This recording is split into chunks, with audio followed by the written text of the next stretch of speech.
Good afternoon, YouTube, man. Always George Page, aka the Emperor of Female Body Talk, coming to you live on YouTube. Well, folks, we got a few more weeks left. A week or so left of the October. I mean, time is flying, it's going fast. And we had just last week, we had some breaking news. As you know, Christina Mendoza has dropped out of the Olympia for medical reasons and other stuff. And it's something that's, it happened. I talked about it last week with my man KL and me. No, it was KL. It was Roy. It was me and Roy. And, it's just something now. The numbers has dropped to 10. As you know, a couple months ago, Helen Trevino announced that she's not competing. And now with Christina Mendoza gone, and now with the point system gone, and the women's, it was one time for women's bodybuilding was for women's physique for Miss Olympia was top 5 plus top 3, and we're just wondering what's going to happen here. So I got some people here, and my special guest.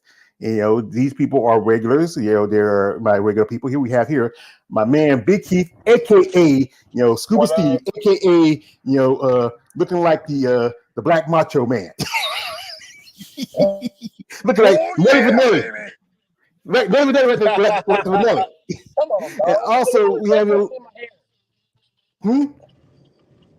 What? Why you always messing with me? My hair. Because I can. It's my channel.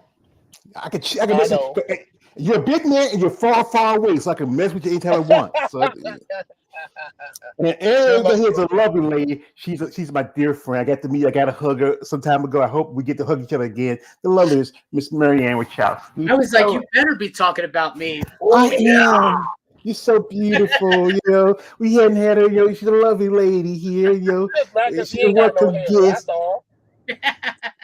Men both not have that. That's one thing, man. Okay, she can have hair like that because she's a lady.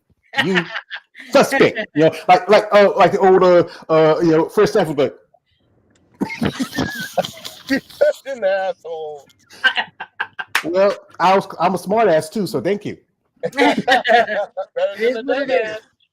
Yeah, well, okay, So anyway, folks, as you heard, Christina Mendoza has officially dropped out of the Olympia.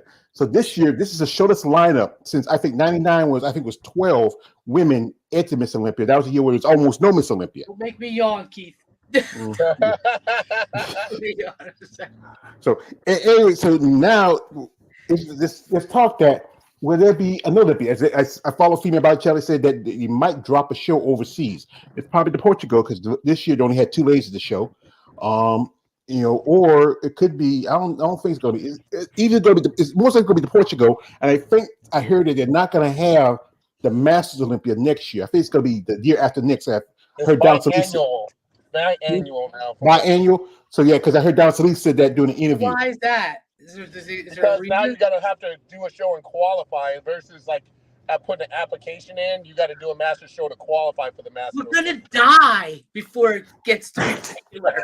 Well, this thing it should be part of the. I'm gonna be freaking pushing a wheelchair, or in the wheel. I mean, well, I think they're talking about bringing it back to the States too because it was so many complications over having it overseas with food and people and all this other.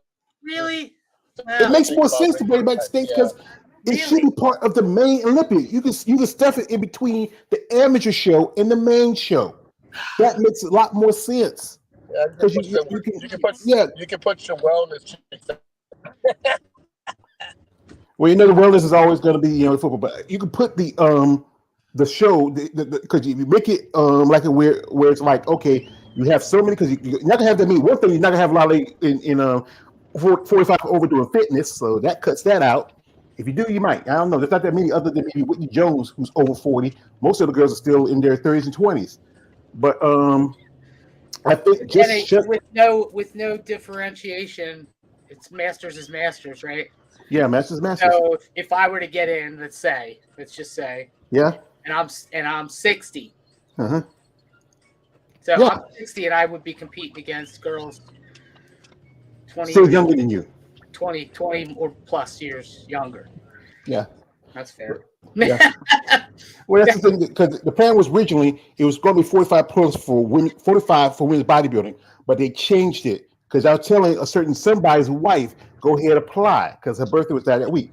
But she didn't know that they changed it from 45 to 40, and she could have put it in, and it probably would have took her. But that's just me digressing. Whatever. I'm not picking on her. But that wasn't the plan. But I am. I know your plan. You're like the guy says. Like my guy says, I get the plan. Like what's your plan? I'm just a dog chasing cars. Your feed is freaking me out. His feed is freaking me out. He's like, my man Raheem said he got that Obama Wi-Fi. He's in his car right now. So but anyway, back to the. Bro, you know that. I'm always on You're on the move. You like your OJ commercials where he's running through the airport and commercials, the old Hertz commercials. Always on the go.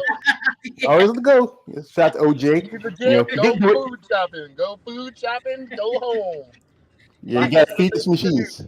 So anyway, folks, as I was saying, Christina Mendoza has dropped out of the Olympia. And she, I talked about this a couple of days ago on my channel. Me and Roy were together, and we talked about it. And she announced this on her IG. And for those people who have missed it the last time, she basically said this, and this is the comment she made. She says, "Long story short, many of you know that I have been on prep since January. And at this point in my time, my body's no longer cooperating nor responding to prep. As much as I dreamed on working on that Olympia stage, she said, worked to the Olympia stage. She said, I will not allow ego nor outside influence to dictate my decision. I do not sorely want to step onto Olympia stage due to the fact that I have qualified. I want to be at my very best when I do so. It was not easy choice to make, but I have to come to peace with my decision. Sometimes all you can do is leave it in the hands of God, and rest. And thankful and grateful for the continuous love and support. And everybody's getting concerns. There's Margie Martin. She says her. Alicia Asher Hadley, a multiple-time Olympic competitor. My dear friend Miss Daphne Holmes. Also. Melly Specco, shout out to Melly Specco, good friend of both Keith and Tina's. Nina Beans, me, Michaela Aycock, and this Chelsea. And also, I saw a name on here whose name I do not speak. She was on here too, so we do not speak of her name. But yeah, so now she's out, and it cuts down the number to 10. Counting, we do not have Hel Trevino, who took third last year. Even though I'm a fan of Hel Trevino, to me personally, I said against, I think it should have took. I think Bronca Djokovic should have been third. I like Hella. I think Bronca had a better presentation, better physique. She's right closer to that to Angela. Good conditioning. I don't know why. I think if Bronca had gotten third at that show, she would have came back. She wouldn't retire. I follow Bronca. She's still posting stuff. She still looks like she's in conditions that she want to compete. But other than maybe the Romanian Muscle Fest coming up, there's no shows for qualification because as you know, the Rise of Phoenix, which you were there, is technically, even though it is called Olympic qualification, as long as you got Andrea and everybody else who all get the Olympic qualification, it's not really Olympic qualification. Why isn't Hella going in? Is it shoulder? Well, no, she's Hella's big as hell. Yeah, I didn't see it, but I have to say that I saw it. I saw Isabel's new whole. So not to go off the topic, but I was thinking about you guys because we were talking the last time I was on the show when we were talking about the buoys, breast cancer, and all that. I was like, whoa. They look even more ridiculous in person. Between her and Nadia, the other girl who's doing Olympia, between the two, they just look ridiculous. I seen them both at Worlds. Yeah, they're really big. Yeah, I mean, so Hella, Hella was what was that issue? Was her not being in the Olympia? Well, I think right now she knows she's working with other people and training other people. She works. Okay. She's working with Jay Fuchs. She's working with another competitor competing in the. She's going to compete at Romania. That is Victoria Kanish from Russia, but she lives in Romania now, and she's been doing some other stuff like right here. You know, she's been busy Well, working on well, this off the side. and you gotta understand that the competition's getting better. So I don't even know with the top three girls if she would break the top, three or top 4 or 5 in yet at this point in time Yeah. where she may just say, you know what, I'm done because, I think she has been second and third, so I'm going to leave it there because, going back to the Olympia stage and I mean, it takes a blow to your ego to a certain degree to be one of the top three girls for so long, and all of a sudden now you're 4 or 5, maybe Yeah. 6. I mean, so I'm sure that came into a factor, and I'm sure with her business doing well and training other people and Yeah. girls who are doing well, it's hard to focus on yourself and get girls who are actually in your class to do the same thing. Yeah. Yeah. Yeah. hmm Yeah, because you can think about it, like I said, Hella is about 50. I think she's gonna be 48, 49 next year. Wow. And I know one point she said she was thinking about, I think before the shoulder injury she had, I think that last year she thinking about was going to be her last year. But then, I thought she was going to compete when she said she's going to do the show. I said, wow. But she has to qualify. If you think about coming back to Olympia again, she has to qualify because she loses that third spot that she got. She has to requalify. She has to either, do a show overseas, like if they still have the Portugal Pro, she can do Portugal Pro, or maybe try to do the Europa show, or try to do, this year's Arena Express, but she's not ready for this show. Or she might try to come over here. And I remember that how she got back to the Rising Phoenix the last time was the Tampa Bay Pro. So there's only so few shows that probably, as you said, or as we have Whitney's and Andrea's and Sydney's new show coming up, the show over in Arizona, the Triple O Dynasty. That show that maybe she might want to jump on, but that's in April. I don't know if she's going to be prepped for that show. As you know, also Irene, she didn't compete this year. She took a step back this year. I think there's been a bunch of girls who either they did one show and then that's it, and the others that just didn't compete that I thought would compete. Teresa Vasic, she also is not on the list because she came up short on a couple of shows. She took second at Toronto and then took fourth at just third at Tampa. And I had a bet with somebody. They just got their money. I sent them about a couple of weeks ago. Boy, I'm hard head make a soft behind. My mama says soft ass, so that's different. Soft ass, same thing. It's the same thing. No, it's not saying my mama said ass. He's saying behind, but mama said. So make the stars come out. Kick it in the ding ding. But anyway,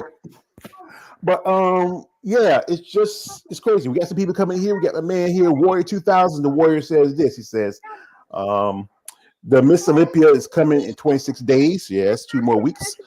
Warrior also says this. He says, I have my prediction for who will replace where at the Miss O. The way I did it is rounded up in twos and speculate where they may fall on. So, you can say he's going to say we all know first is Andrea without no doubt. And he says he correct. He says correct. He says, Andrea, we all know that pretty much.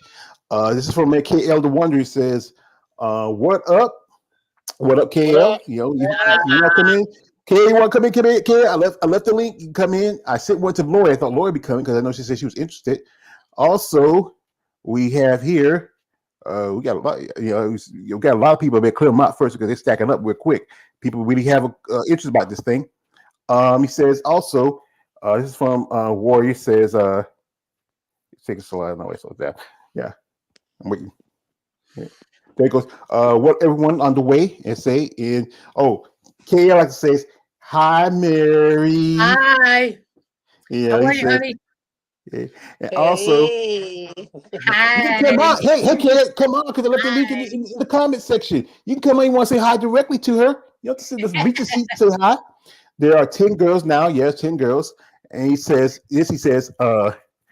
Angela Yao is, of Yeah. course, will be second place. No brainer. No brainer. Also, this is from KL George. Am I take Andrea out for some steak and lobster? Don't you dare touch my woman. You freak. Stay away from her. Stay away from her. Hey, you already know he's sensitive. Hey, Kale, you already know he's sensitive about that, so leave it alone. Nah. You don't touch my woman. My Stay away from my woman. That's my woman. woman. See, I know I love you, Marianne, but you're my side chick. So I gotta show you Carl. It's fine. It's all right. You gotta show you Carl. You got Carl. I gotta share you with him. Come on. I got a shoot Carl story for you. We went away for up the mountains, right? When I was on prep, you know how that is. So I'm thinking, oh, we're gonna have a great weekend. We're alone. He gets poison ivy everywhere. I was like, I swear to God, you do this shit on purpose. Because he goes, Marianne, you're gonna kill me. And I'm like, everywhere is covered in. I couldn't touch him. Oh my God! Tell him to take a bath with some calamine lotion. He'll be all right. George was like, oh shit! I put the lotion on the skin.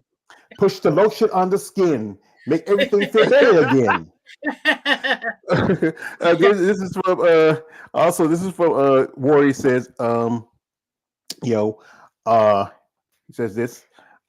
He says, I know this because this is from Warrior also. Give me a minute, and I will go over the other places in a minute. Okay.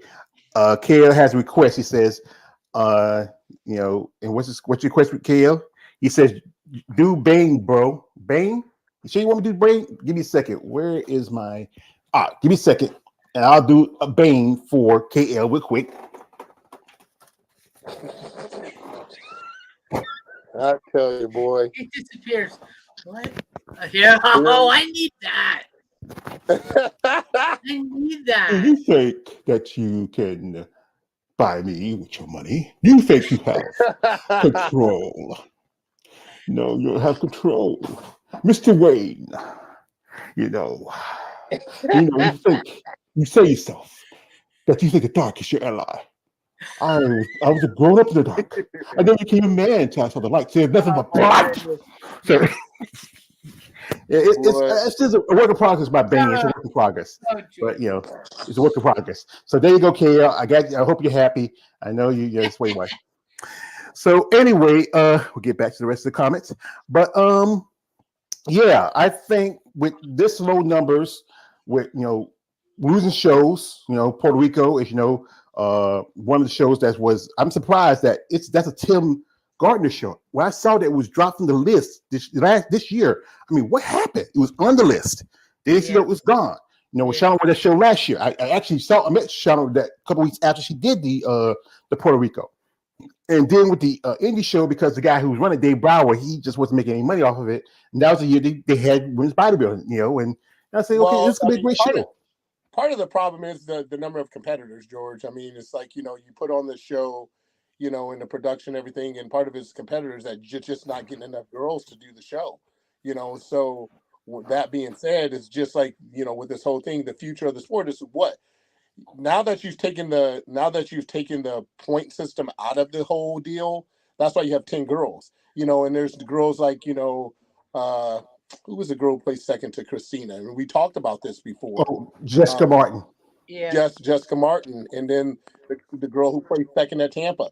You got all these girls who are in great shape and lost very close races to these girls or do close. I mean, it's not like they got blown out. These girls look good.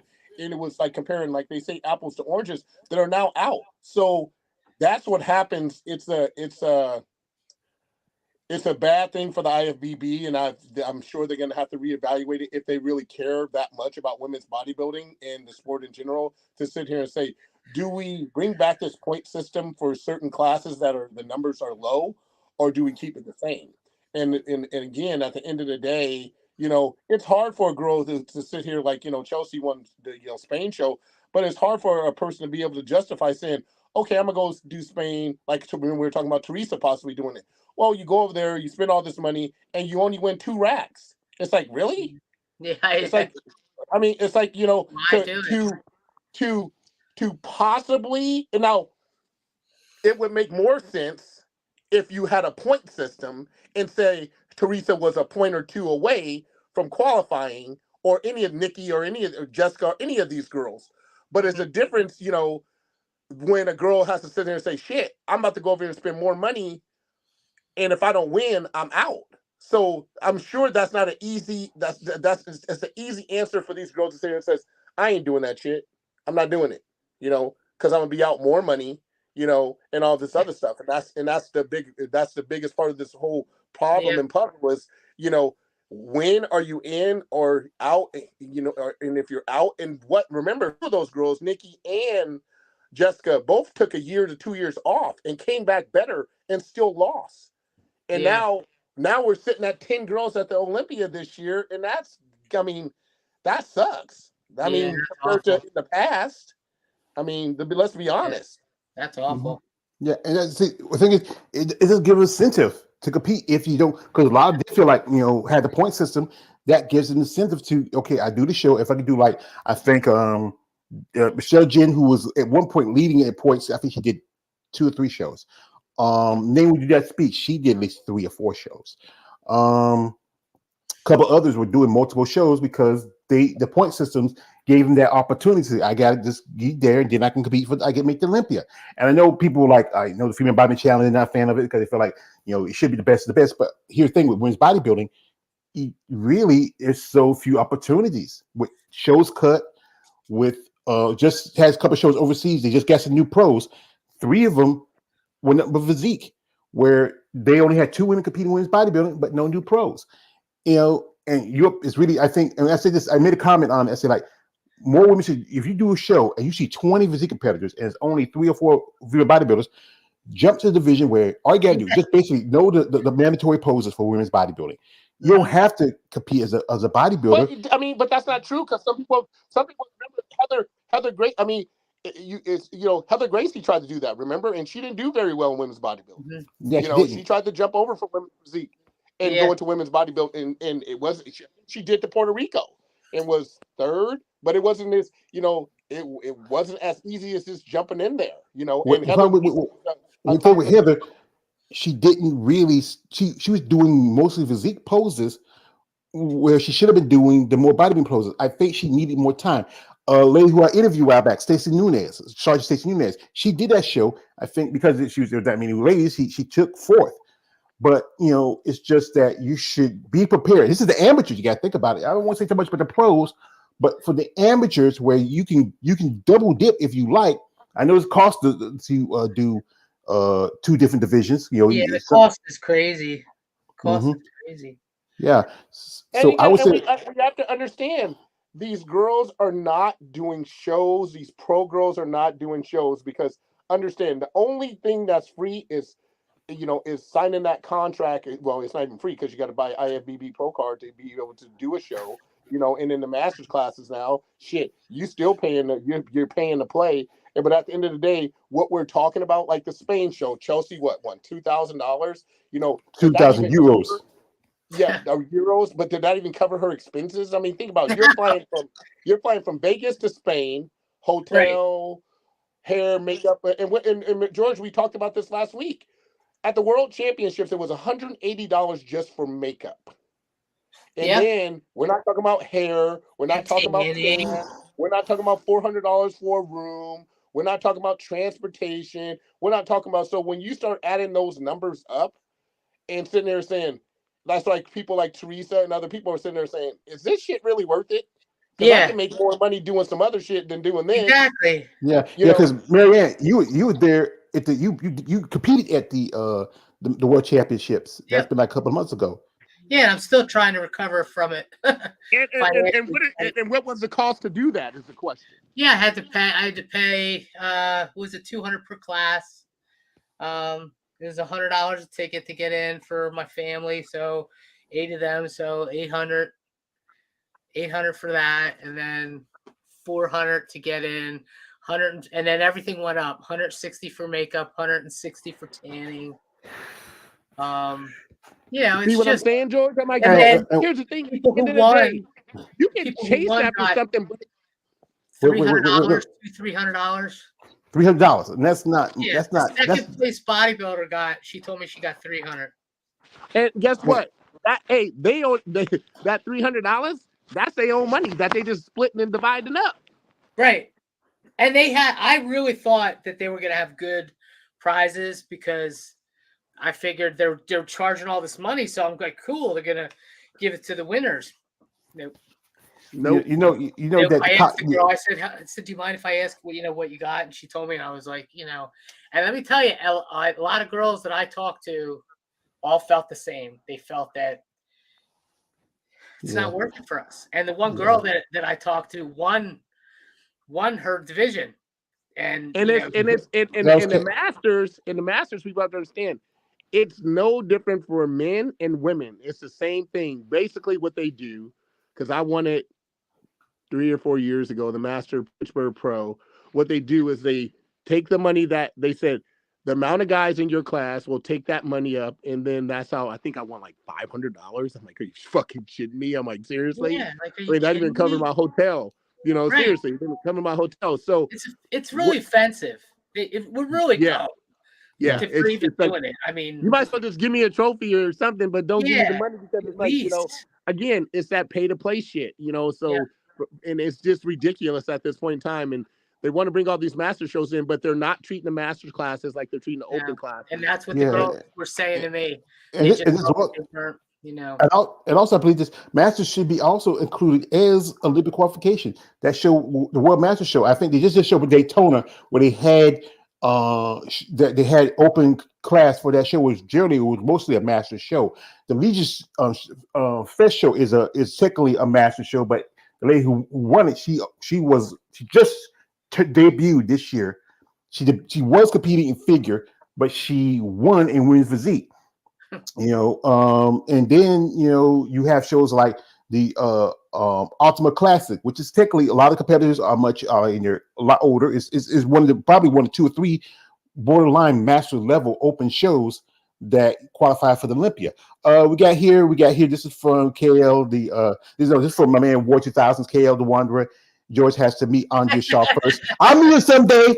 I'll see you next month. KL says I'm talking about me, Warrior. Oh, no one cares about you. And also, I'll take some pictures for you next month, George. When I see you. Thank you. That's pictures is nice. Yeah. Has to make acquaintance. Okay.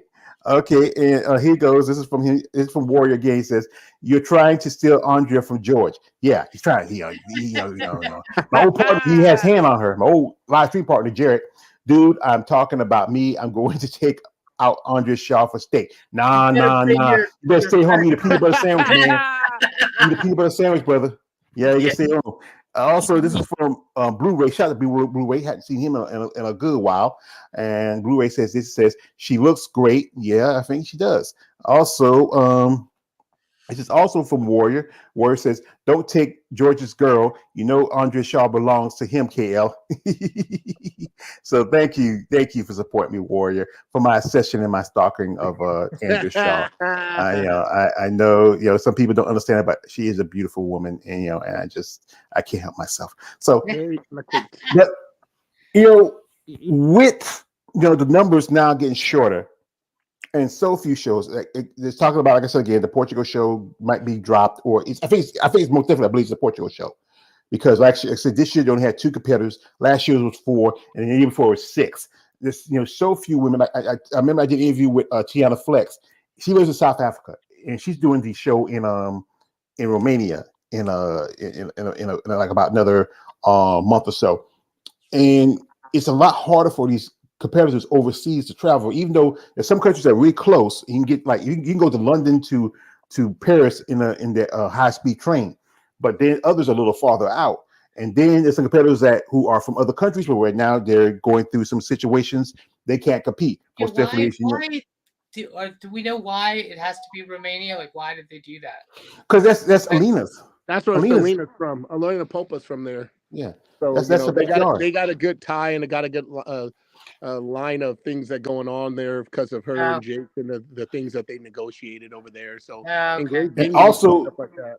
And also doing when the virus is hanging out, you can get in there without too many restrictions and stuff like that. They would let people in even at the height of the C-19, and was one thing that was a little bit bonus. And actually, like Keith said, there's a little bit more of a gratuity for them to do shows in Romania. That's why Alina has a show, the Valhalla show in Romania, just had that the same week as the Legion Sports Fest. I think that show might be in the future if she gets enough support for it. Maybe if money is enough sponsors, she can probably make that show also in a pro-am. Jake and has here's the thing. People better be careful because that Legion show, they pay money. The Masters, the guy, That's like I the think only it's Chris show. Nam, Yeah. he pays money. He pays good money to those pros and in the Open and the Masters class. So I would, and people don't understand. I did the Lou Ferrigno Classic a couple times, and he started that after him and Lou Ferrigno didn't come eye to eye on terms with what they were doing in Palm Springs. So, Chris Mims just went out and did his own thing. I think that's his name. Went out and did his own thing, and that Legion show has been blowing up. It's been huge. Yeah. And I mean, Yeah. and it was Olympia qualifier. So Charles Griffith got the last Olympia qualifying, and he's a friend of mine. He got the last invitation to the Olympia doing that show. So, wow. But here's the thing: we're talking about, the women. I can respect. At first, when I seen the whole Christina thing, I was like, "Oh, here we go again." Because George, we've talked about the consistency with Christina and doing shows, this, that, and other. But this is what I respect about her: health comes first. Because we've known that there's a lot. Brett Wilkins in the Open class, he just dropped out. He said food wasn't, something was going on with his digestive system. We know Cedric died from that last year at the Legion show. After the Legion show, he was having issues. He ended up dying after that. Sean ended up Rodin, my friend, ended up dying because of some of the similar issues. So I get it. The risk versus the reward. At the end of the day, it's like, is it, is my life worth losing over, competing in a show that, no offense at all, that doesn't really give two rats ass about me. This is call it what it is. So Andrea last year, at the World Championships, and I think I said this on several occasions. She said she almost died. She trying to get back in shape, taking a diet pill of some sort. Yeah. And she ended up going to the hospital. Maya too. Maya got really sick too last year. And but she made it back, in a healthy manner. And now, she's back to defend her title again, which she will. But again, I think athletes are starting to take note that, I really want to be on that stage. And think about it. It takes a lot for an athlete who qualified for the Olympia, especially like a Christina Mendoza and a Brett Wilkins, to qualify and sit there and say, I can't do this. Yeah. It has to be super serious for you to sit there and say, I worked this hard to finally, because these opportunities for certain athletes only come once in a lifetime. So to walk away from that's our Super Bowl. That's yeah. So so for them to walk away, it had to be pretty serious because, again, I get it. You've been dying since January, and then, she did the Worlds. I mean, she looked okay. She thinks she was 6th at Worlds and things like, or no, 7th at Worlds, I want to say. 7th. But, again, we all do understand that women have to push their bodies harder than men when it comes to getting ready for these shows. And we're not talking about the hair, the makeup, and the tan. We're talking about just overall everything else that women have to do to prep for these shows. And it's your experience being how about you competing, Marianne, and and being a woman, especially you had you took a step back and you had your kids, and then you want to get back into the sport again. Yeah, and this year I felt really, really sick too, and I'm taking a step back now. I'm going through I got lumps all over, and I went and I got an ultrasound of this one. For some reason, they didn't want to ultrasound this one. And I was kind of like, do you do one testicle? If you testicles, do you do just one? So I got to go back and get that done. I got to get some other things done, get the blood check. Stuff I put off because I was in prep and I knew, I couldn't get to it. So I put it aside, which isn't probably what you should do. No. But yeah, so I feel for her. That's got to be tough. But like Keith said, it's got to be something serious. I mean, risk versus reward at the end of the day, and you have to pay attention to what's going on and what's been going on. Let's say like the last 3 years in our sport. George died at the Olympia, in his room. Cedric, trying to get back. Sean trying to get back. I can't remember her name. I was have to ask Tina. Her husband makes the jewelry, all the bodybuilding jewelry. Ashley Richardson. Yeah, Ashley Richardson. Her husband said that I was talking to her husband at the Worlds, and we were talking. She just, fought going to the hospital and getting checked up, and refused to, kept in her prep, and it ended her life. So and that's just the name of.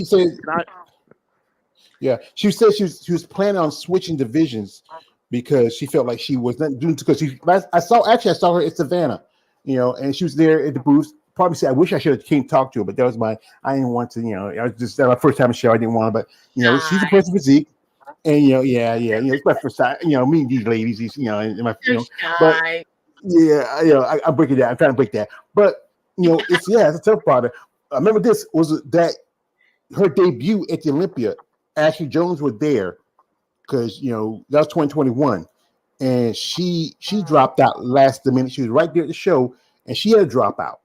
And now Ashley took a break off this year, and she's switching over to women's bodybuilding.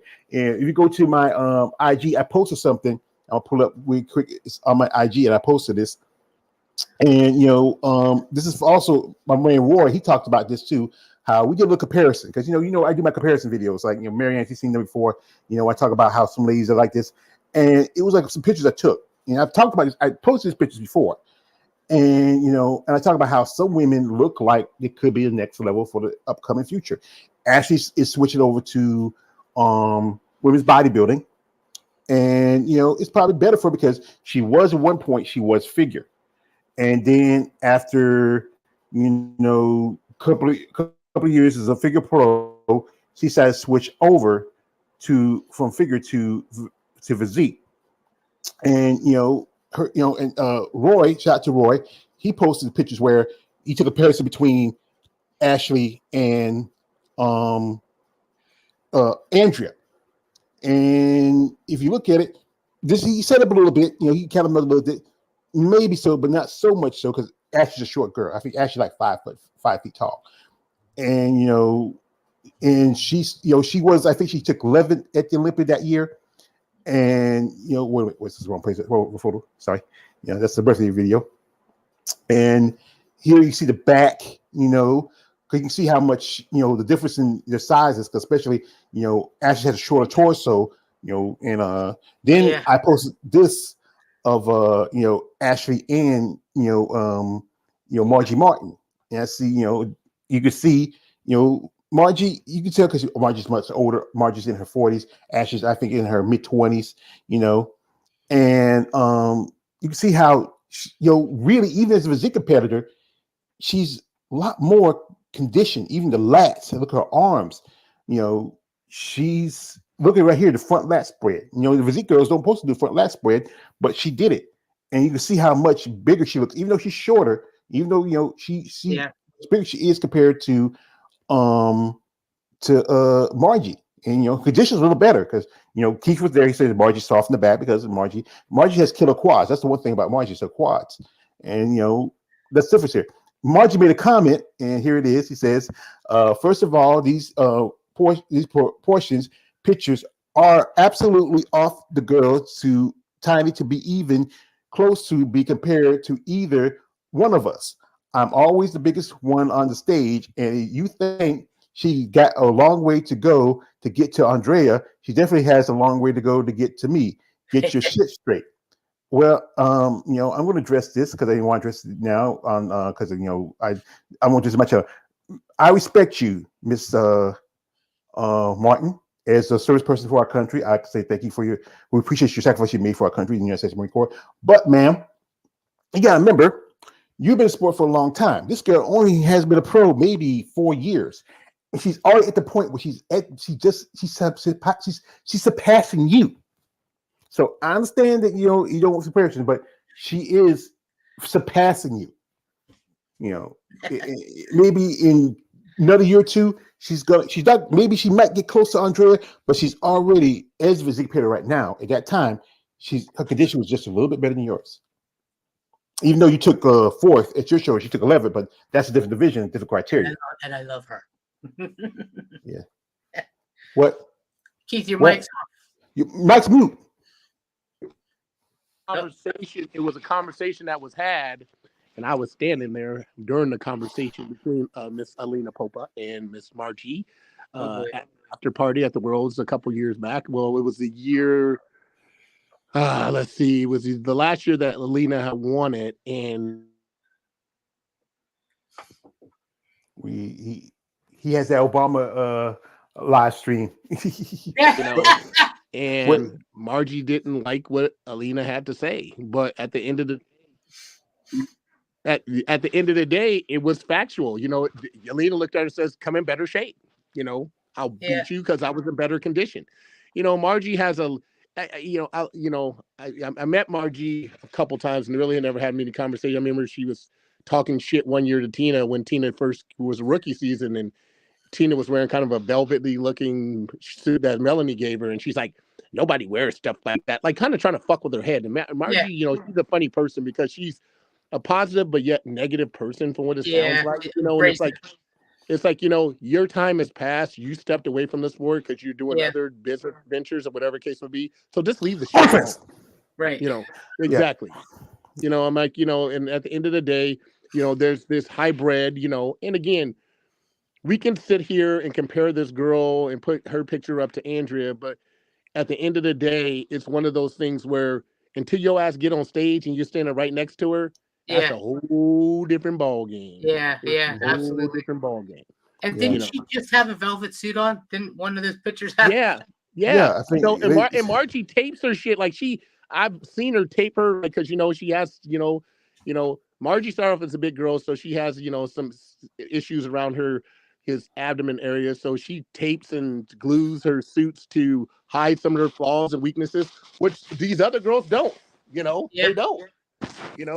So let's be honest. Let's keep it 100. Marge, that's velvet right there. Yeah. And she keeps her like right there. She's high waisted. You see how other girls a little bit more. She glues it right there because that loose. And even when she turns around from the back, she has that some loose skin, and that's why her and Alina got into it. Not to put their business out in Main Street, but I heard the conversation, so this ain't speculation. Well, and you know what? The older you get, that's what happens to women. We have those issues. The elasticity of your skin does not bounce back the same way. That's just the way it is. I mean, backstage, literally I could pick it out. Every single Masters athlete had it to some extent. Yeah. As they would say, some of these girls have younger, dewier skin. Yeah, I mean, it is what it is, Yeah. We get some comments here. This is from your Warrior 2000. He says this. He says, "You're going to have some major problems with Georgia if you even think about Andrea's show." And this is he says, "I am pissing him off." I remember this conversation Arnold Schwarzenegger had with Dennis Miller after a show one time. I'm sure Andrea is flattered. Yeah, Dennis Miller comment about one of Arnold's shirts. It was all the infighting. Yeah. Arnold told Dennis Miller, says, "My friend, if I'm angry, you will know. If I'm angry, you will know." But he says this. He says, he's. I want Natalia. He wants Natalia, Kovaleva. That's what he wants. You don't even need to say her last name. I know. But here we go. We have Warriors predictions, as you know, and here's some people who just they just I don't know, just haters. They just want to say this. One guy says, and this is from Blu-ray, says, okay, well, yeah. Blu-ray says this. He says, Andre three-peat for Miss Olympia. That's true. 4-peat. Yeah, 4-peat. Might say 4-peat. Sheila Orr is my dream girl. Sadly, she's not competing at this year's Miss Olympia. Well, I met Sheila last year. She's a beautiful lady. I think she's doing more training stuff inside. And the thing with her, she's tall. It's hard to get that conditioning. She's very more athletically built, and she has to go to certain level. Her and Ashley Hadley, those are kind of more athletically built women, and it's hard for them to get that level of size and condition compared to the others. Here's Roy said third and fourth placings is between Michaela and Mela at the Miss Olympia. I'm vouching for Mela will be third, and that's I think I agree with that. I agree. Yeah, and also here, he says fifth and sixth is between Natalia or Chelsea. I think they might go with Natalia because she has that look. Chelsea has a good physique, but I think don't know, George. Really? I don't know about that. Because she has a size. She has a good amount of size to her. I like Chelsea's body. She has a great body. It's very more good lines, very more feminine. I think we like it, but I don't know. Here's the thing, that my argument on that. I've seen Chelsea be more consistent than Natalia as far as shows are concerned. Yeah. At the Chicago Pro, at the shows that Chelsea's done, she's been more consistent than Natalia. Yeah, Tampa too. I've only seen Natalia in shape for one show, and that was the last show she did the New York Pro. Other than that, I haven't seen her in shape. Yeah. I mean, that's just facts. Yeah, that's true. Okay, we'll go with you. We'll go with you, man, because you're a judge and expert. Also, he says this. He says 7-8 is between Sherry Priami and Julia Wetzel. It's a possibility. And also, 9th and 10th between Rashana and Alexandria. I don't know. because here's the thing. I was surprised that Wetzel beat Teresa in Toronto. That was a shocker to me.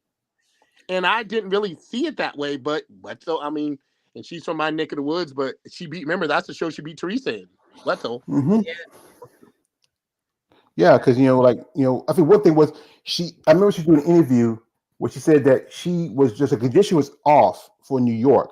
If she wasn't sick that day, she could have beat Natalia in New York, but she said she was sick. Remember with the diuretics or something that she was talking about, like she didn't want to push him, and her trainer and her had a disagreement on what was going on and what happened, and so I think that was part of the problem and part of the issue at the time was the whole what they did bringing her into the show because she wasn't very happy. Yeah. Here we get here. This is from KL. I says I couldn't be a bodybuilder. I'm financially not there. Well, most of them not financially there either. Michael Boyce. He says this. He says, does she still got it? I don't know who he's talking about. He might be talking about Andrea or whoever.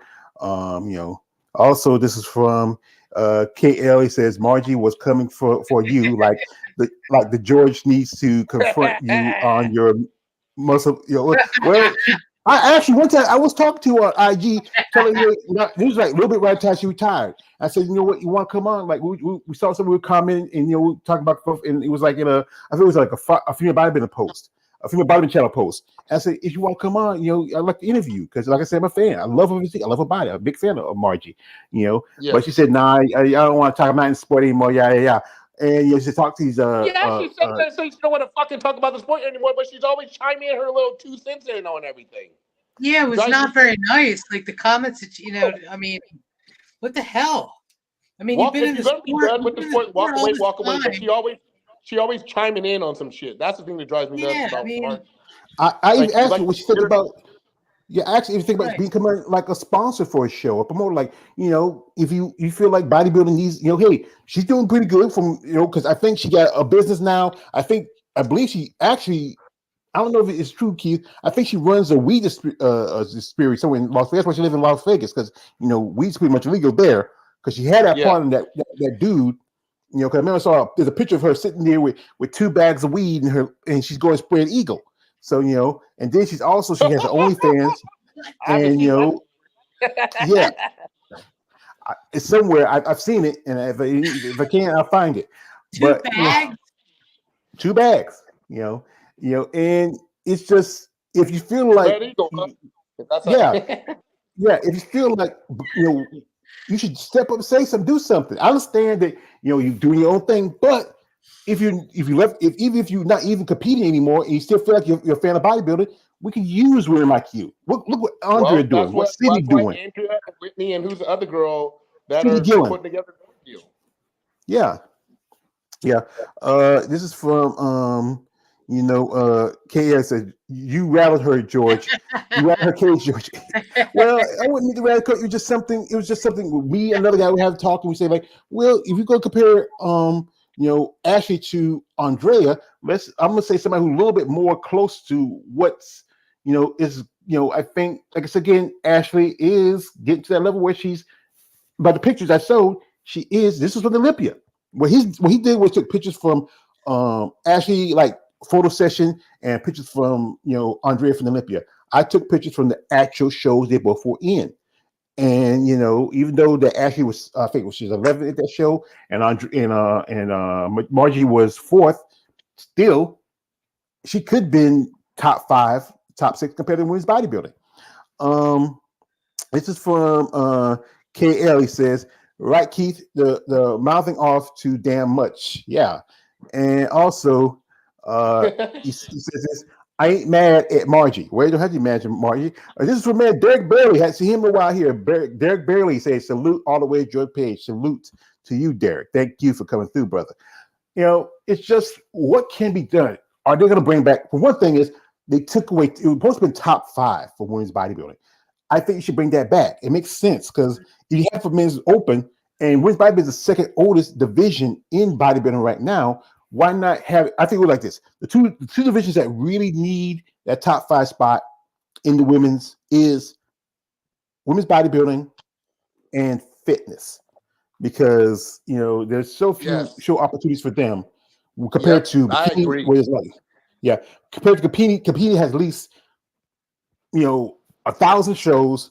Wellness has got about 1 million, and still, even though the country shows women's physique, they still have more, and and figure's not too far behind. You can speak. Anybody when you want to speak? I mean, absolutely. Again, you're absolutely hitting it right on the head. Women's physique and women's fitness and women's bodybuilding is where they need to change that criteria. Of there's I just got the schedule for the 2024 season for men's bodybuilding as I'm getting ready for my prep and all that stuff, and there's tons of shows. But when you look on the women's side of it, there's not very many shows. So again, at the end of the day, I understand why you need to have a point system for those 2 classes, or like you said, the top 5, because of the limited amount of shows for these women. I get it. Right. I mean, men's physique, men's classic physique, men's bodybuilding, women's figure, women's wellness, women's bikini. Those are shows, and I wouldn't, men's bodybuilding, but those other classes I've mentioned are just flooded. And that was the problem last year at the Olympia. That there was, I think men's physique took they had 100 people, it seemed like, in the class, and then you got to look at women's bikini and all the, it's like, how many shows do you, and again, here lies the problem, George, and this is the problem why it's flooded with so many competitors, because now they're, for bikini, like you go to they go to a pro qualifier, 1 and 2 get pro cards. That doesn't happen in men's or women's bodybuilding. I think at national it does now, but all those other classes, usually the 1, 2 get pro cards. So now you have all these competitors, and not saying not all of them are going to qualify for the Olympia, but it's so many of them, and there's so many opportunities for them to qualify for shows. I guess we will have to wait and see how the show plays out this year before we can go any further with a passing judgment, I guess. Yeah. I have a feeling, and I know the world champion and current Miss Olympia's coach right now, who also is now coaching me, we've had this conversation saying, I think it's going to go back to the old way, because I don't think this women's, especially women's bodybuilding, can survive by what they're doing right now. They just can't, because like we've had the conversation, there's not enough shows.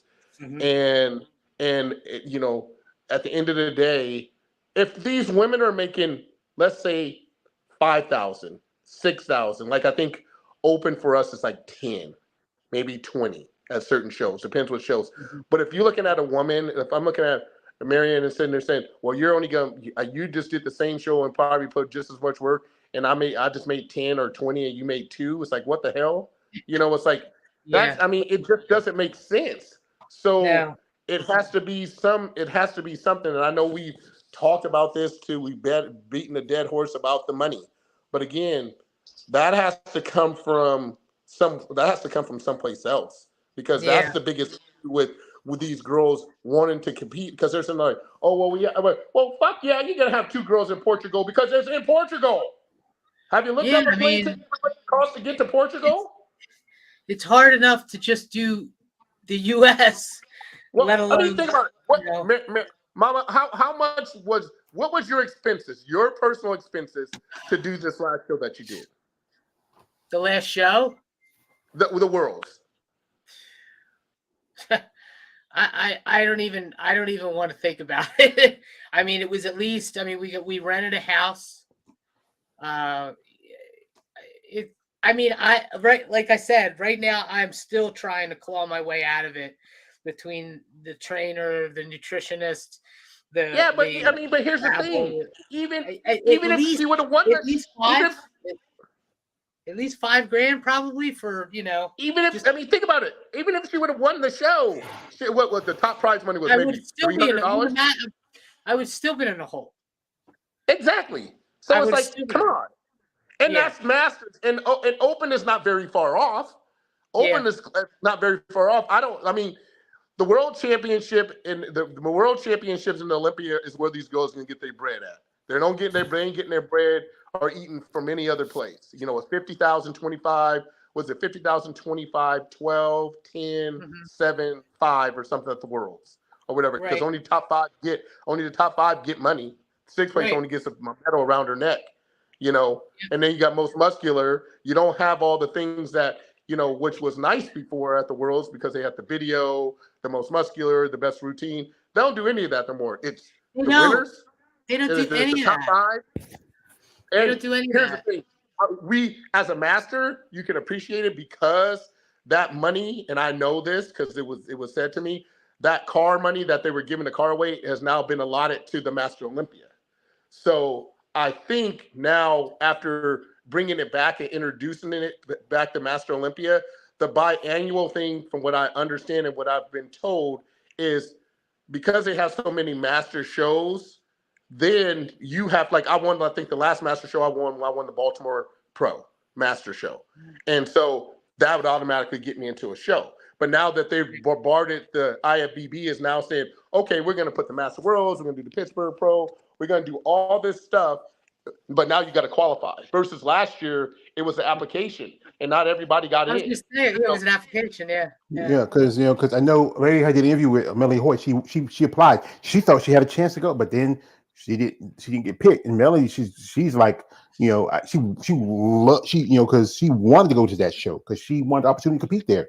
I mean, she did Daytona just about a couple weeks ago, and I think she did another show beforehand. She did Tampa, but she really wanted to go to that show. And like this, Marianne, for you ladies who are coming to this sport, who's been competing as long as you have, who want to get recognized, because the Masters is opportunity, because it's Olympia. It's still Olympia. And I think, like I said, it should be part of the main Olympia. Right. That would be good. Why not? Well, here's where it gets a little tricky, George, because the reason why Boswell is in the Olympia is because she won the Master Olympia. So if Boswell wouldn't be in the Olympia if she didn't win the Master Olympia, right? Mm-hmm. Hidetada Hamaguchi wouldn't be in the Olympia if he didn't win the Master Olympia. That's why I think they're trying to separate it, to sit there and say, okay, so it's a slippery slope when it comes to that. That's why the only reason why Boswell is there and Hidetada, and I don't know the winner of the other classes, are going to be able to compete in the 2023 Olympia is because they won the Master Olympia. Well, here's one thing. 2 ladies who competed just, at a show, who are earned their qualification in figure and in physique. That is Jessica Reyes-Padilla, who did Texas Pro. Then Ivy Rain, who did also Texas Pro. Both already got the qualification. Ivy took second to Jenny Feldman at Tampa. Then she did the Texas Pro. She won that show. Jessica, I think she didn't do Tampa. I don't think she did Tampa, but she did Texas, won that show, but she's already Olympia qualified because she's second to Sid. And here's what they need to do. And I thought they've done it before. So, because it makes no sense. If you have Angela and you have if you have Angela and you have Micaiah, I don't know who came in fourth at the Worlds. Fourth was Mela. Mela, and she's qualified too. So you just slide it down the line and say, okay, who is fifth place? That was Chelsea. Chelsea. So they're all qualified. You keep sliding it down the line, sitting there saying, so the sixth place girl who we've talked about, who I messaged, and she still hasn't gotten back to me, by the way, about coming on, then she gets the spot because at least, it's a number, it's a body. You know what I'm saying? Right. I mean, if you got all those girls that are qualified, right, and they're chasing after the bag, which I get because the bag is huger, the bag is bigger than any show they've done that year to qualify for the Olympia. Then that sixth place girl should have the right to go to the Olympia because all those girls already have their spot. I mean, or am I crazy? Does that make sense? Is that crazy? But then they're going to say they're going to apply it to other shows. Think about it. If you have a show where you have Nick Walker, you have Blessing, you had Sean, what's the face? Not Sean, Brandon Ray, or was it Brandon Ray's name? Brandon Curry, or any other guys who have qualified for the Olympia and they compete in the show, especially like the Arnold Schwarzenegger Classic, where generally most of the guys in there, other than Heidi and Rami, they're not invited because it's an invitation show, but still it's a Olympic qualification show. And then if you're going to say that, okay, if you do a show with certain bikini competitors who's already qualified for the Olympia, and something like with Natalia was doing, was the year before last, she was already qualified for Olympia. She was like number 3 because she was number 2, and then behind she was last time she was number 3 behind Sneak. Then she was number 2 behind Sarah. And now she's the champion. She did New York and she did Pittsburgh, and the chick who took second to her in Pittsburgh, that's Emily Schubert. She took second to her again at New York. People were telling her, hey, go ahead and do. She did Omaha, which got her qualification. This is her second qualification since the first time. If you're going to go against a champ, I know you want to be competitive, but when it's stacked against you, then just, okay, she's already qualified for the Olympia. Let me just find a show where she's not going to do that would have saved her time. She could have did a show in Shreveport and got a qualification, but she didn't. I don't say you want to be competitive, but at the same time, when you're going to, we feel certain that the judges are going to be more biased to a certain competitor and give her the nod. You might as well think about. I know you want to be competitive again. You might always say, let me go a show where I think I have the opportunity to get my qualification instead of spending money for doing 3 shows and 2 of them I lost to the same person and I finally won. Right here we have here from KL the Wanderer. He says this. He says she responded though. That's the thing. Margie didn't have to put, but she responded. Yeah, she responded. That's cool because I tagged her. So the thing. And also in the 3 of yours opinions, who will win the women's physique Olympia, Natalia or Sarah? And we will talk about that in a minute. And also, this is for your brother, man, Raheem Hamilton. Keith, how the hell are you doing? How are you? How was your weekend? And also, my weekend was great, brother. My weekend was great. I started my prep today. I'm working with John Simmons, who's going to be my new coach. Who also works with my wife as well. So I'm looking forward to the 2024 season, after taking off a year. So it's going to be epic because we got some big things in the work, and I'm working with some scientists here at the University of Kansas on building muscle and stuff like that too. So it's going to be cool. Raheem, like I said, bro, you're a real cat, and you dropped some knowledge last week, and I appreciate that. And these women and people need to listen to what you're saying because, in order to make this more bigger, they need to be more proactive by, big time. And they're just not, We're going to jump on Raheem. We're going to jump him and say, fight back. Stretch him out. Scrub up. And you came on and it was realist. So it's much respect, brother. Much respect. Yeah, she got the boxing glove. I don't know, man. If I fight you, I'll be disqualified for excessive holding. How do we do that? Let's fight. It's for fun. Man. I'll lay down and take it like a man. We can't do no.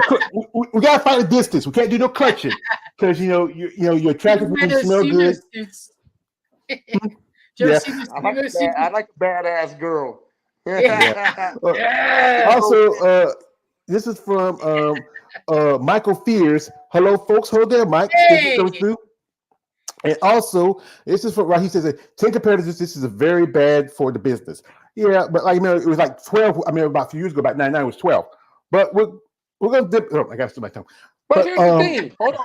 Here's the thing. The IFBB can do whatever the hell they want because the year that Big Ramy got COVID and couldn't get over to do this show in Spain, they gave him a special invite to the Olympia, just like they did Irene. Remember, George, was 2 years ago when Irene was out of the top 5 or top 6 at the world. Last year, she got an invitation. Flex Wheeler has came back from the dead before he lost his leg. Kevin LeBron has done it as well. Yep. So the IFBB can do what they want.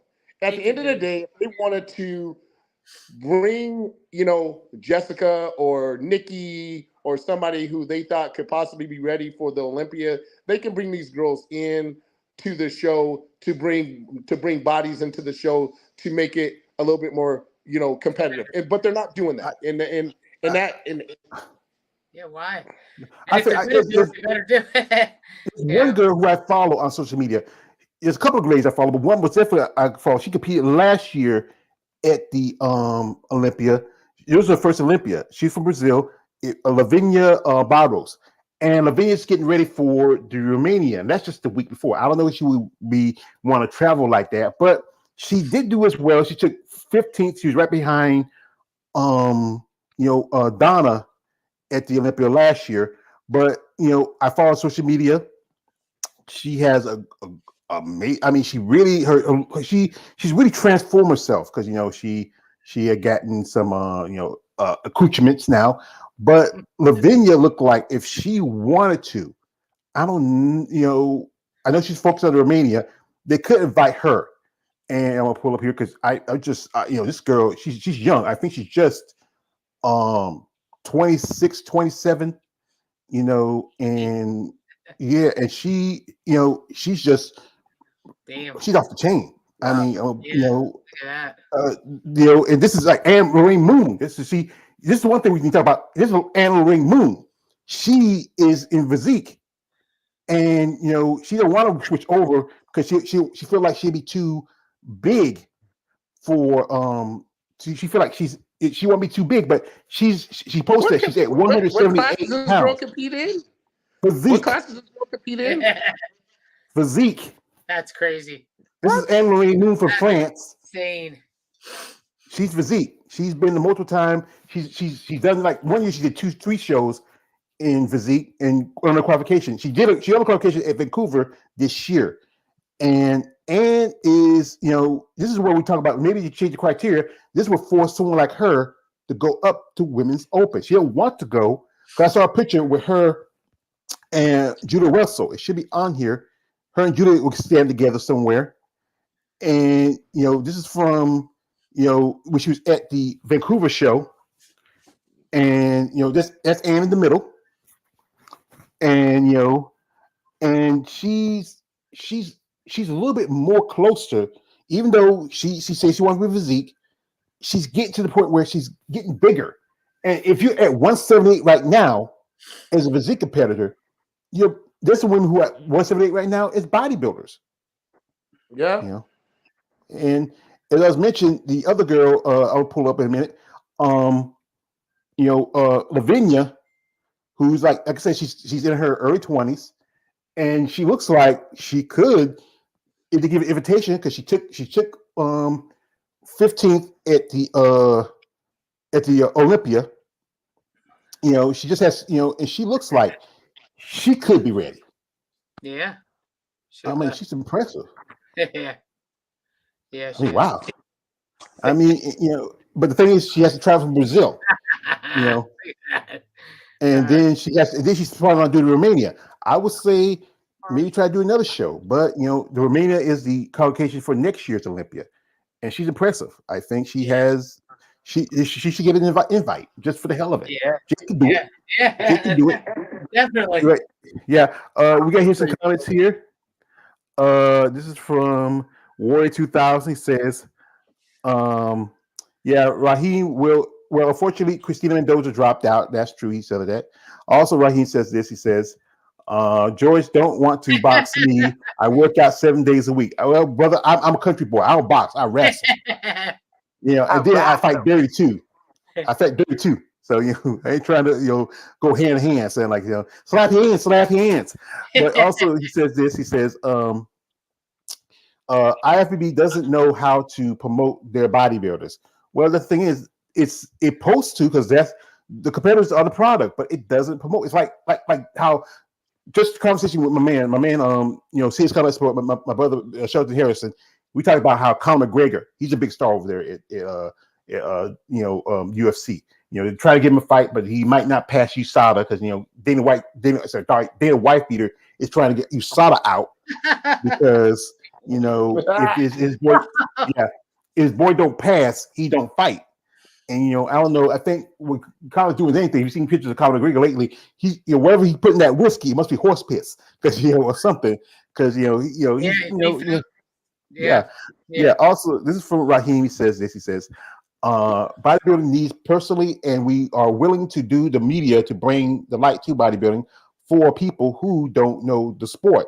Yeah, and also this is from Warrior 2000. He says this Lavinia has that beautiful exotic look to her is a super plus. Yeah, she's young, and also all of them need to have as personally hands down. Hands down. Yeah, personally hands down. Okay, sorry. Yeah, thank you for quickly. And Lavinia got that Latina hedonism. Yeah, I made. If you go check my channel, I made videos about Lavinia. When she competed at the show in Brazil, I said, "Wow, I'm impressed by her." Yeah. Now, I personally I didn't like the fact she got the boob job, but then it really makes her stand out a little more. She's not overdone. She doesn't. She didn't overdo it like certain people, but it helps her a little bit. Also, this is one more from my man Raheem. He says this. He says, "Does anyone know the name of Mr. O or where he at?" And that's Heidi Chopin. And he's Iran.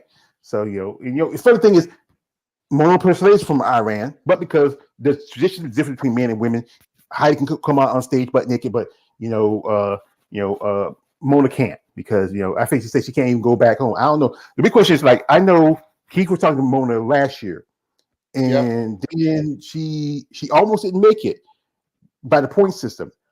I felt she should have went ahead and tried to do the show, and if she had enough time, she should have did the Romanian Muscle Fest. That was still Olympic qualification for Romania. Yep. She probably would have got that spot from Arsenio, but then the person next behind, because I think Irene wouldn't have to need a special invitation because it would change because it would be Michelle Jin being first.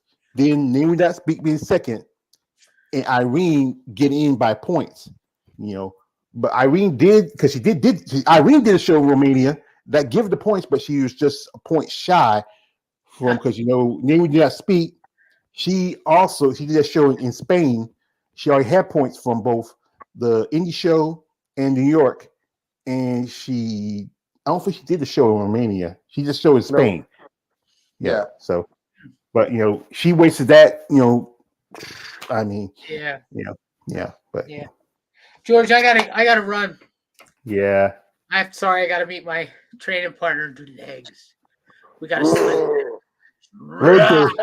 Yeah. Wait, hey, whenever you're in this neighborhood, I sent Chris and Chad a message. They say, they love to have you judge out here. I understand that. I'm thinking about moving there. Put me to work. Or also you got contacts in Florida. Yeah, that'd be great. You got contacts in Florida too. Florida, don't you? You said that you go down to Florida. They can use judges. Yeah, I know. yeah. Yeah, because I know. I can't believe I got totally turned down. I mean, I was like, I'll do anything. Like, do you need help? You know, you got to be born into the mob. You got to be born into the mob. You can't be. You can be a wise guy, but wise guys don't climb up the ladder. So forget about it. Fugazi, come on, you're mutt. You're not really full blooded Italian. You're mutt. So that's true. Yeah. All right, I'll see you next week. All right. See you next All right. week. See you next Thank week. you. All right. Train hard. Take care of yourself. See you. Also, we got this for Warrior 2000. He says, yes, pull up a second. It's coming up here. Where is Lavinia from? Brazil, Venezuela? She's Brazilian. Beautiful girl. Honestly, she's married too. That's the thing. She's very beautiful. Also, this is from Warrior. I strongly would invite Jessica to the Miss Olympia. If I was Jake, would, but unfortunately, I am not. Yo, Jake. I want that money. I want that gun. Yeah, he's right. He says, I love Nikki Chartrand. Yeah, Nikki, she looked pretty good. And also, he says, something beautiful about Nikki's muscle structure that I think it's admirable. And she's like your wife. She's a tall woman too, because I think Nikki's like about 5'8". Yeah. Because I saw a picture with her. 5'8", 5'9", 5'8", 5'9". Yeah, because I think she's like maybe 2-3 inches shorter than Robin Triple D Hardis. Because I remember saw them together standing, and she's like just a little bit shorter than Robin. Robin's like 5'11", 5'10". That's a big chick. Yeah. But it's just, but go back again to the whole women's physique thing. And I know, I know you're focused on too much, but who you think really has a chance of winning that title? Will Sarah regain it, or will Natalya still be a champ? I think Sarah will regain it. I think the silliness that has gone on between, we already talked about this. I think the powers that be, and here's what I would say. In the IFBB, and I'm not saying here or there, money talks and bullshit walks. Let's just say that. Money talks and bullshit walks. And how involved Sarah is now in with Tyler and the whole federation of the IFBB and trying to promote the sport. It may be a clear implication of her getting her title back. And not because of money. I'm not saying that, but I'm saying because her proactiveness to better the sport for the people in her class and just for the sport in general. And I don't see the Natalya. Is that her name, Natalya? Natalya, yeah. I don't. And I was the big fan. And I'm gonna tell you, the last year I went to the Olympia, I thought Natalya should have beat Sarah, based off of what I seen, and I was there because I went up to Natalya and I was like, I thought you got screwed. I thought you should have won.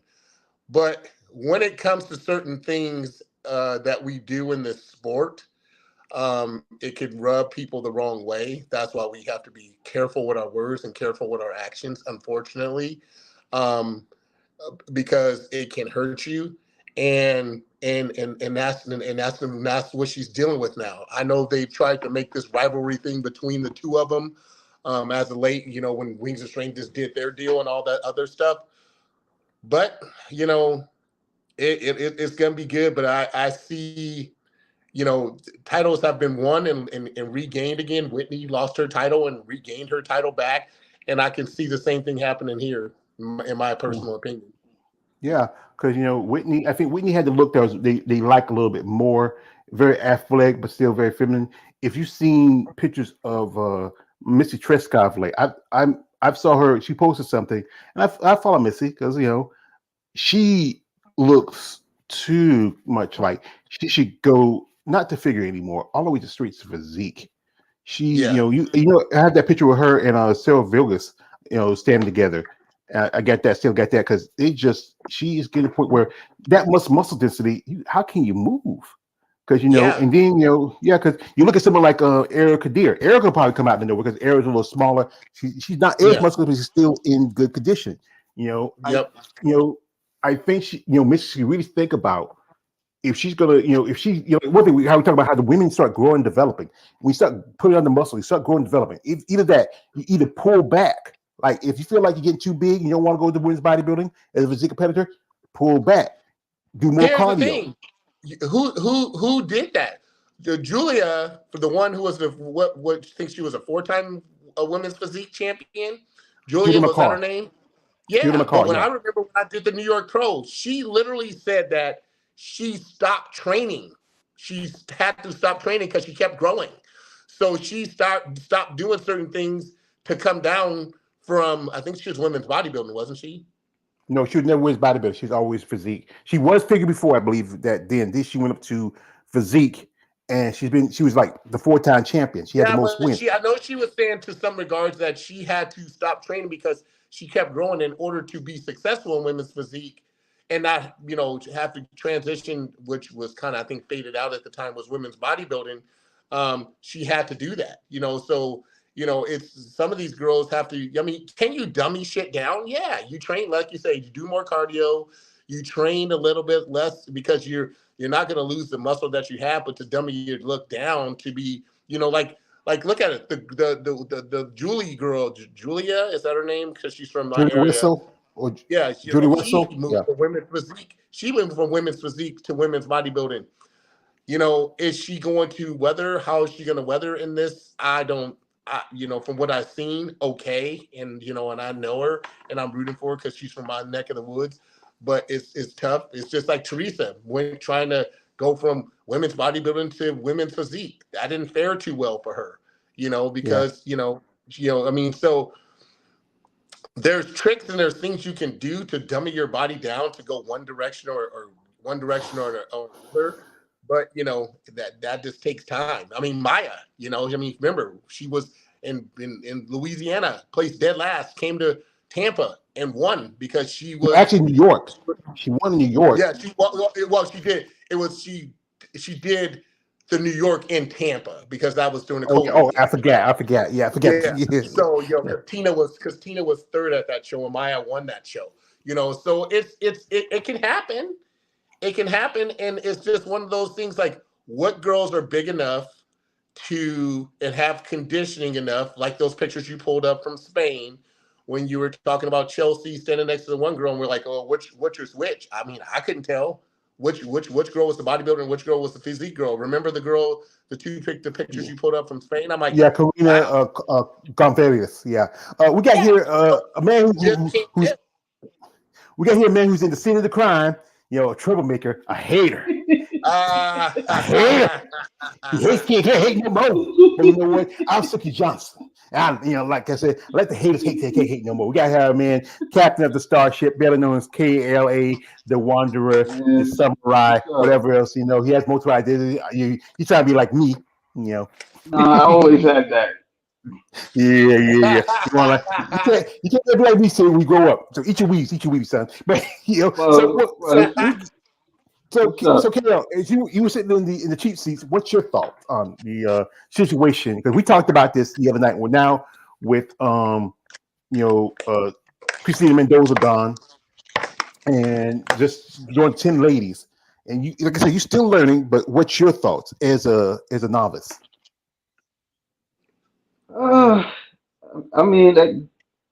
For like the Christina Mendoza thing, it's like that's a lot with the prepping and stuff.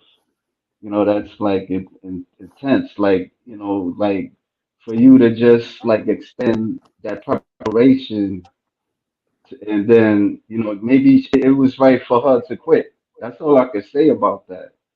I don't know if it makes sense.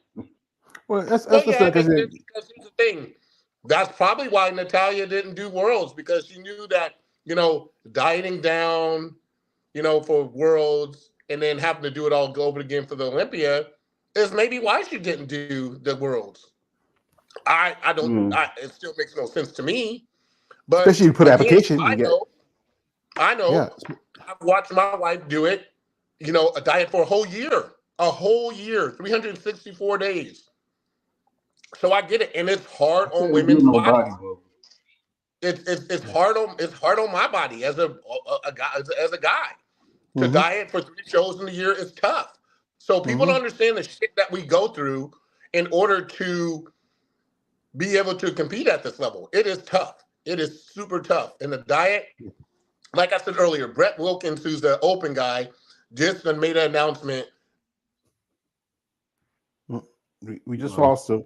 Yeah, he'll probably come back. I don't know. He has like Stomach issues. He's having digestive problems. Cedric McMillan died last year because he said he couldn't hold any food down.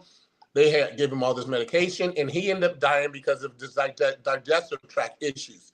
So Brett was looking at it like I watched Dallas, I watched Sean, I watched Cedric all die from this shit, Matt Porter and all this other stuff. So at the end of the day, is the risk versus the reward worth it? Hell no. And so I'm sure that's what I mean. If that's what these guys are going through, I can't imagine what a female body goes through, trying with the menstrual cycle and the dieting and all the shit that they have to go through, which is way more than men. You know, I'm not mad at her. At first, I was like, "Oh, here we go with this bullshit." But then me and my wife sat back and thought about it. We're like, "It makes sense. It makes Mm-hmm. sense." If your Mm-hmm. body's not responding, your body's not responding. And when people now, and the great thing about that is, and I'm proud of Christina for coming out, and I'm proud of Brett for coming out and saying it, because athletes are now not being stupid. It's just like NFL guys are looking at other guys and be like, he don't look right. I'm pulling his ass out of the game and not waiting on the doctor, because something like Tua and other players in the NFL, they're looking at their colleagues, their boys and brothers and be like, bro, something's not right. And they're stepping in. Now these athletes are standing up for themselves and go, I understand this is the Super Bowl and the biggest show of my career, of my life, but is it worth me dying over? Hell no. And Yeah, so it kind of makes sense. yeah, kind of like Simone Biles when she stepped away from the Olympia. Well, she did come back and compete, but she said she needed people. Yeah, but the fact is, if the mind's not willing, you're gonna hurt the body, and you have to take care of the Yeah. body more than anything. Especially if it's mental. You can't. Your mind keeps your body going, and if your mind's not working with your body, you're gonna hurt yourself. This is from Raheem Hamilton. He says, "I have to say, if she's competing, she's going to get the trash talk. It's part of the sport." Not really per se, but it's just, that's other people's mind. But trash talk, yeah, I can understand trash talk, especially in boxing and fighting. That's that sport. But most other sports, it's not that much trash talking. It happens in more of the more mainstream sports. But what's Bodybuilding. he referencing to trash talking? I think he's talking about Natalia and Sarah. Oh, Yeah, yeah. It's a again, at the yeah, end of the day, yeah. how many people are really paying attention to that shit is the question. Yeah. Anyway, yeah. Here you go. We have here says Whitney could win or Missy could win. That could either way.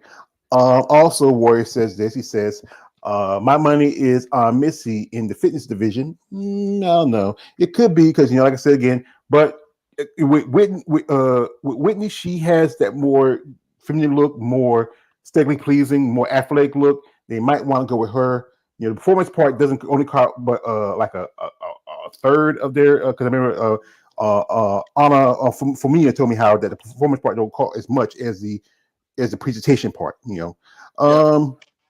Also, Julia Wessel needs time to grow as a woman's bodybuilder. Well, she hadn't competed for almost 2 years, so if she hadn't grown, then I don't know what more time she needs.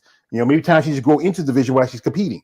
No, she didn't take 2 years off. She competed in women's physique the year before, and this crossed over into women's bodybuilding this year. So she competed. Yeah, I know her. She's from Springfield, Missouri. She's from right around about 3 hours away from me. So she did well in women's physique, and then decided that she felt that she wanted to go. And here's the thing that, like, what I'm understanding about some of these women's physique competitors, when it comes to like a Julia, or it comes to, I wouldn't say Maya because she was already big, but these women are sitting there looking over at, and I can say this and say this with certainty. They're looking at a lot of girls who are competing in women's bodybuilding, and saying those girls' conditioning is not as good. And I've said this for the last couple of years. Women's physique competitors' conditioning is been better than a lot of the girls in women's bodybuilding, front and back. And so a lot of these women physique competitors saying that class is getting so overflooded with so much competition. Let me jump over to bodybuilding and see how I can do, because they watched the Mayas and they watched some of these girls who went from women's physique and went over to women's bodybuilding, and based off of conditioning and some other things. Angela, I think she did the same thing, didn't she? You know, well, actually, Angela, she earned a pro card 2019 as a physique, but she didn't debut to 2021. That's 2 years later in women's bodybuilding. Yeah, I understand that, but what I'm saying is they started in women's physique. You're looking over at women's bodybuilding and saying, some of these girls, I can give them a run for their money because they're conditioning. And if I put on a little bit of size, which Angela has done, I can. And now look what spot she's in. Now, could she have done? The question is, could she have done the same thing in women's physique with Sarah and Nadia in her way? That's the question. Mm-hmm. So a lot of these women physique girls are sitting here saying, the women's bodybuilding division is getting weaker. It's not getting stronger. And the only reason why it is getting stronger is because some of these women physique girls are now going into women's bodybuilding and strengthening up women's bodybuilding versus staying in a crowded group of girls in women's physique. Think how many women's physique girls, George, compared to women's bodybuilders. It's way more women's physique. So they're sitting there, all those girls that you showed me that we're sitting there and scratching our heads saying, is she physique or women's physique, or is she women's bodybuilding? So if it's that gray area that we've always talked about, and they can just make a little bit of a transition and put a little bit more size on, why not? Yeah, because like the thing with Chelsea, she was doing physique before she turned to women's bodybuilding, and she earned a pro card as a women's bodybuilder. She's done pretty good. You know, she has her second Olympic qualification. There's the caveat. Someone like Jada at the same show along with Mela was told to go up, but then she didn't do too well. One show where she should have did a little better, you know, I don't know what the judges were looking at. I'm a fan of Jada. When she competed in women's bodybuilding in New York, she was sick. She wasn't in the best condition. But then she comes back to physique, does the show in Daytona, takes second. You know, I was talking with JV, said that one thing she wished she had flexed her abs in one of her poses that probably would have got her Olympic qualification, because the other girl, she's a bit on this, you know, her name is Mimi, I call her Mimi, you know, she's from Cameroon. I'm hoping I'll get an opportunity to interview with her, reach out to her, you know, great lady, beautiful physique, she's a little broad on the shoulders, but I think it's just that what will work, well, like we're seeing like the like Sherry Piami, who you know, I think the girl who was, remember the girl who was in 6th place at the World, you said she was women's physique. Mm-hmm. What was her name? The girl we've been trying to get on the show? The girl who was you mean Mr. Tight? Yeah, because remember she was starting to look for me. She was starting to look a little bit more, because you know when she qualified her first Olympia back in 2021, she was in top 10. You know, she was number 6. Then the next year she dropped down to 8th. You know, and think about this year. She was 6th at Worlds this year, so she punching up right now. She ain't going down, and she's going to get better. So that's what I'm saying is, if you have this overflow of women's physique girls, and let's be honest, I've been to the last 3 Olympians besides last year. The women, it's like classic physique guys. Classic physique guys are in better shape than men's open bodybuilding. It's the fucking fact.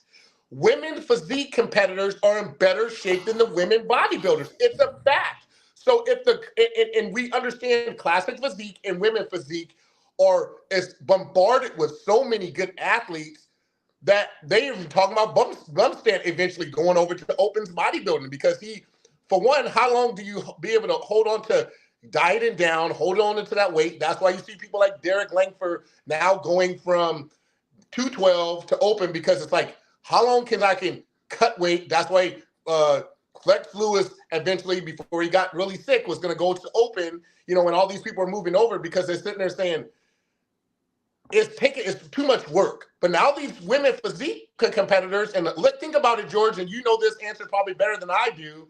because you're way more knowledgeable. How many of those women physique girls since women's bodybuilding has came back, how many women physique competitors have moved over to women's bodybuilding? It's Just been a a good lot. amount. Also, this is one thing.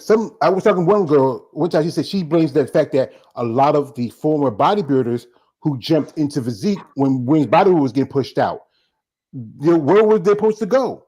So they're saying that fertilized it. But the fact was, like I know Lisa Flario, she went to women's physique for a good minute, but after when women's bodybuilders started getting back a little bit more, she went back to Well, and it's the same logic as we knew Dana Lynn Bailey when she was in South Carolina, and I was there, and I seen her. I said when the women's, because there was when the speculation of women's physique was coming back. I said when they come, I said as soon as women's physique open up, she'll be the first pro to turn pro, because it was girls that were women's figure girls that were getting too big for figure but had no place to go. Then women's physique opened up, and those girls went into women's physique. And here we are today. Yeah. Here's some comments here. This is from Warrior 2000. You can see. Give me a second. He says it's about the year we probably would get much better. He says this. Also, this is from Raheem. Says Nat is the best. She will win. Okay. Shout out Natalie Coelho. Also, this is from War 2000. Raheem Hamilton. Oh, Raheem Hamilton, you don't learn anything, do you? Andrew Shaw will win. Natalie is not winning nothing. Well, that's something that's the two divisions. You can't compare apples and oranges. We never know. Also, this is from Raheem. Says it's over for Andrea. She's yesterday's news. You need to be slapped. You need to be. Excuse me. I want to finish my first. Wait. Go ahead. Let me finish my first. Yeah, Raheem. I remember Garfield used to say this. Need to be dragged out in the street and shot. Hey, but we know. I'm not gonna lie. I'm gonna give. We know shit because on the show last week he said he has been fucking around. He knows better. Yeah, so he knows just better. Pulling our leg. He knows what's gonna happen. He already knows. Hey, I love it. But he made a valid point. Like he made some points.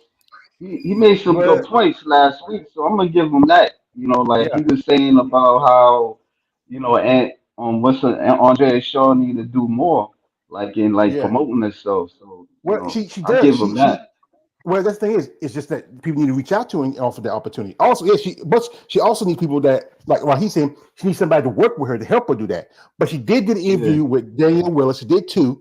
One just dropped last week. She did one a while back, and the other one just dropped. It's just that, so again, bodybuilding is not as popular. They don't know we talk about here how they recognize Arnold Schwarzenegger, Lou Ferrigno, someone like Steve Reeves.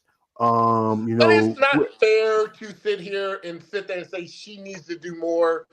It's like, when it came to here's the prime example, and here's the great example. Everybody started getting concerned because I'm a football player about this concussion shit, right? Because the kids were, guys were, I retired from my 5th concussion in the NFL.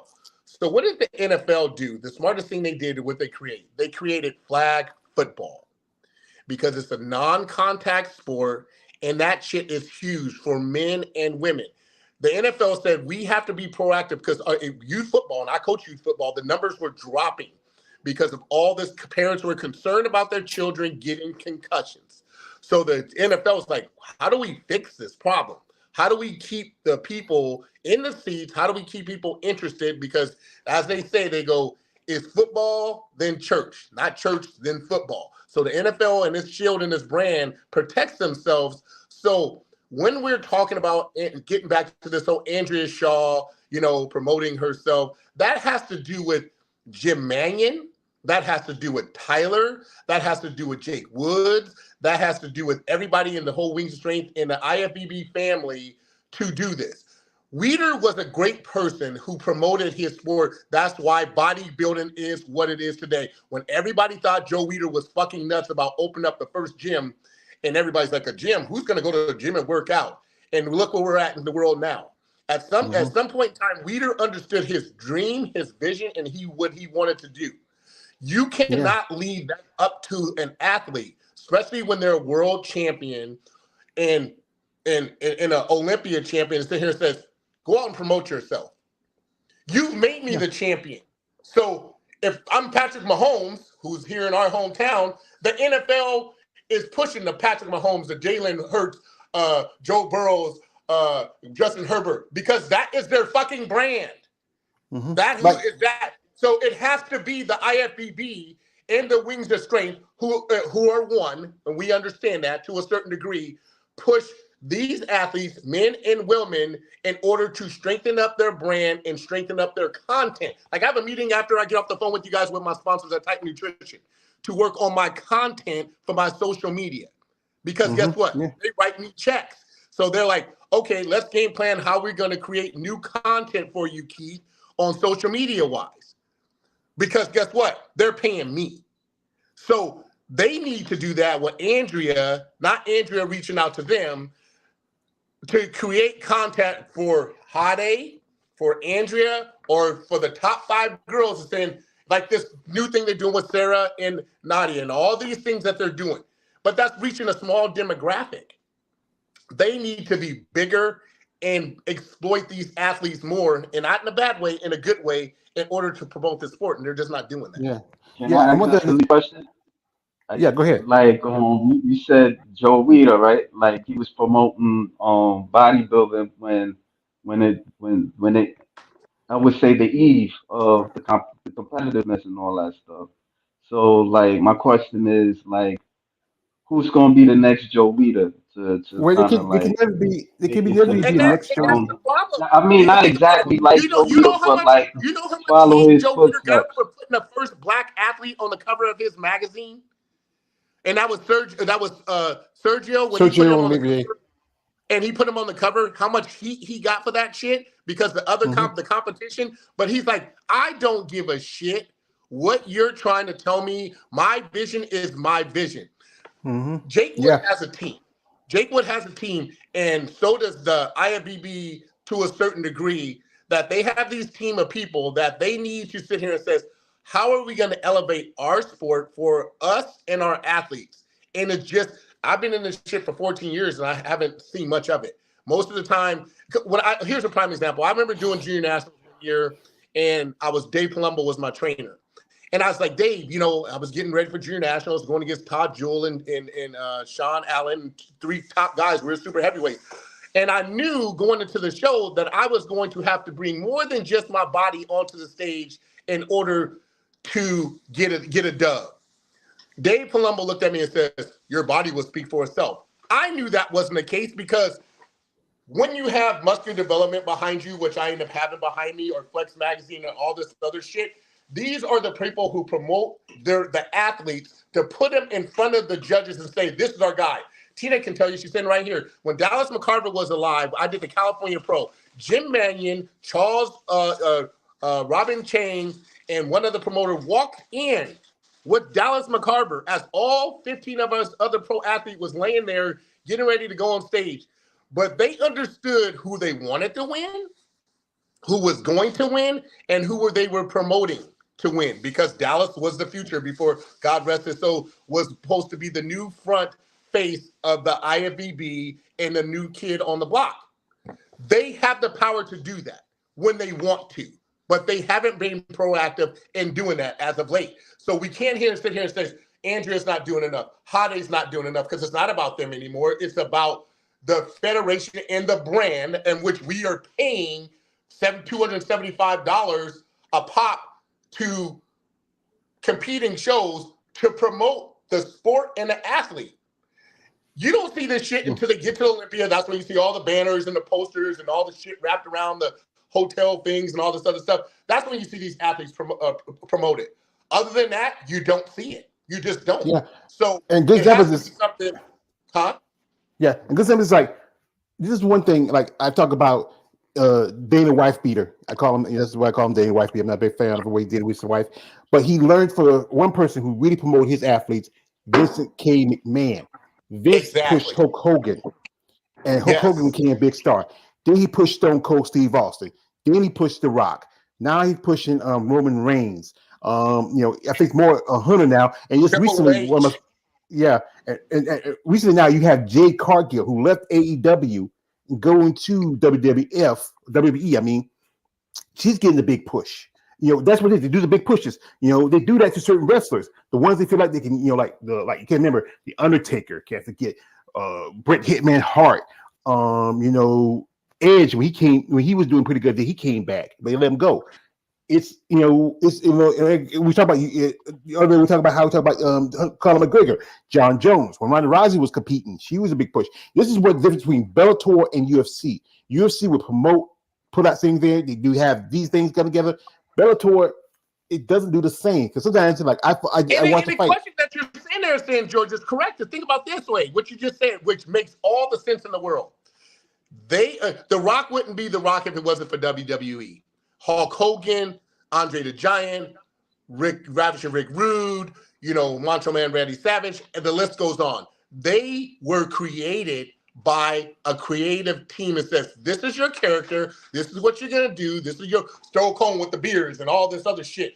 This is who you are, this is what we're creating, and it has paid huge dividends. The IFBB can do the same thing. We understand that Wings of Strength in Arizona have an unbelievable production factory and facility. Me and Tina's never been there, but we've watched their production, and Nico, who's the guy who runs their thing, and not saying he's in charge, but this dude is amazing. So they can do whatever they want. When you go to these shows and you look at the stage and these athletes and the promotion that they do, I said, you're doing all this at the show. You need to do this shit, not just at the show, but months prior to the show of doing all kinds of shit. And if that means, getting on a channel or like Raheem said best, doing something with Prime or Hulu or any of these other things, this is what you need to do, because it's hard for an athlete to, I can call a news station like, hey, we had a newspaper come here and do an article on me and Tina called The Power Couple. It was cool as shit. They followed us around and all this other stuff. They found us. We didn't find them. But not everybody's going to do that, because we have to understand our sport is a niche thing. It's a niche thing. It's not for everybody. So it's hard for a news person like, well, not a lot of people are going to understand about the world of bodybuilding and all this other stuff. It's for Jake. It's for Dan Solomon. It's for Tyler Mannion and and again, like Tina says, Jake can't do more than what he's done. She's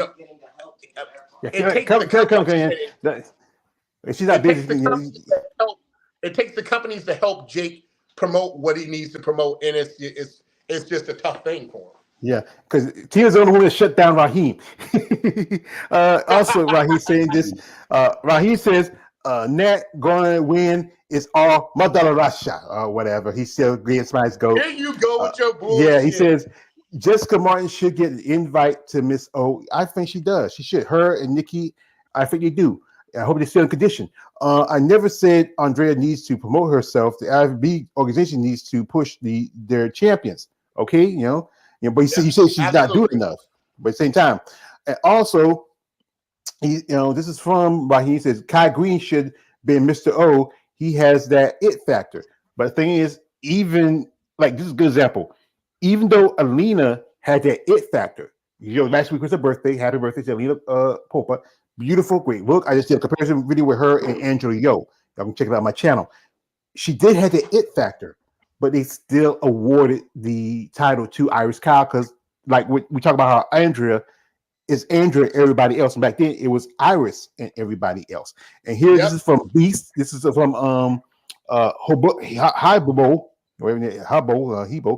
07 says Beast 2. I don't know. And also he says you did even have the Olympia in big markets like LA, New York, Chicago. That's sad. Well, the thing is, it's expensive.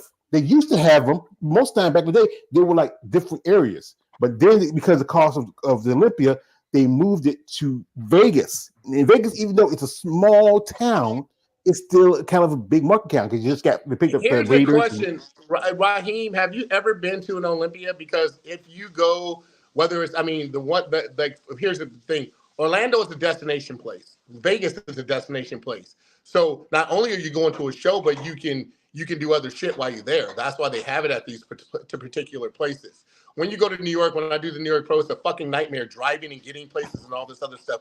Where in Vegas and Orlando, it's more of a convenience, you know, hotels and all this other stuff. So when we're talking about that, I think, you know, what the reason, and it's going back to Vegas, I think, after this year, but what happened was it wasn't, what did they say? They weren't, the athletes were more convenienced in Orlando than they were in Vegas. You didn't have to go anywhere. Like literally, if you go to Orlando, the Hyatt is connected to the venue. So literally you just walk across the deal or you go up an escalator and you're right into the venue. And here's the thing. When you're in Vegas, you had like, so in Orlando, the first floor is the expo. The second floor is the we saw some. The third floor is the main show. That main show was the biggest stage ever for any event. 350, what was it, 300 feet? The stage was amazing. Huh? The size of a football field on the third stage. So all this stuff was in one building. So you didn't have to go anywhere. If you were staying at the hotel, athletes just walk across. They were having to bust these athletes in Vegas to get to the venue, which was a big inconvenience. And they said everything. Yeah, because you remember Mela was late. She's not late. Yeah. I remember Bob Majan told me that she had, you know, she couldn't come to the little thing afterwards. That's why she didn't sit like everybody else. She didn't go to the little thing afterwards because it was out of the way. And then you got to think about here, Raheem. This time of year, you don't want to have a show in Chicago or New York. No. You will have another but a bunch of flat bodybuilders who hit that cold. And it was cold in Vegas. That's why they moved it to November, because it doesn't get as bad, you know, because it does get cold in Nevada, you know, because, you know, and then with Orlando, I remember when a lot of competitors went to Orlando, they can go to Disney World. I remember with Shauna, she took the babies in a cage to Disney World. There was bodybuilders showing pictures. They were at Disney World. There's some in Vegas. It's not, if you have a family, it's not really nothing for you to do, because not a lot of, they did try to be fair a few years ago, but it didn't work out. They lost a lot of money in that. And they went back to being more adult.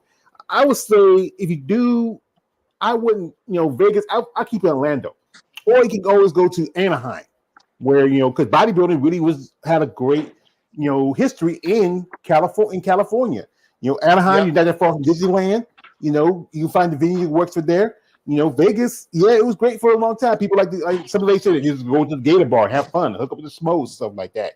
You know, well, here's the problem in Vegas. Like when they had it at the New Orleans, you had the expo at the convention center, and if you ever been to Vegas, the expo was at the convention center, and the show was way the fuck across town. So you have to go way across town in order to do that. Orlando, everything is in one spot, one place, and it's convenient for Jake and his team and competitors and everybody else. I mean, I don't even know what they said last year, how many buses they had to use to get athletes to and from hotels to the venue and all this other stuff. And think about it. The reason why they changed and went from this point system to this win or you're not in system is because of the onslaught of athletes they have. So can you imagine how many buses they had to take and use to get these athletes to and from shows? It had to be a lot. They're like, screw it.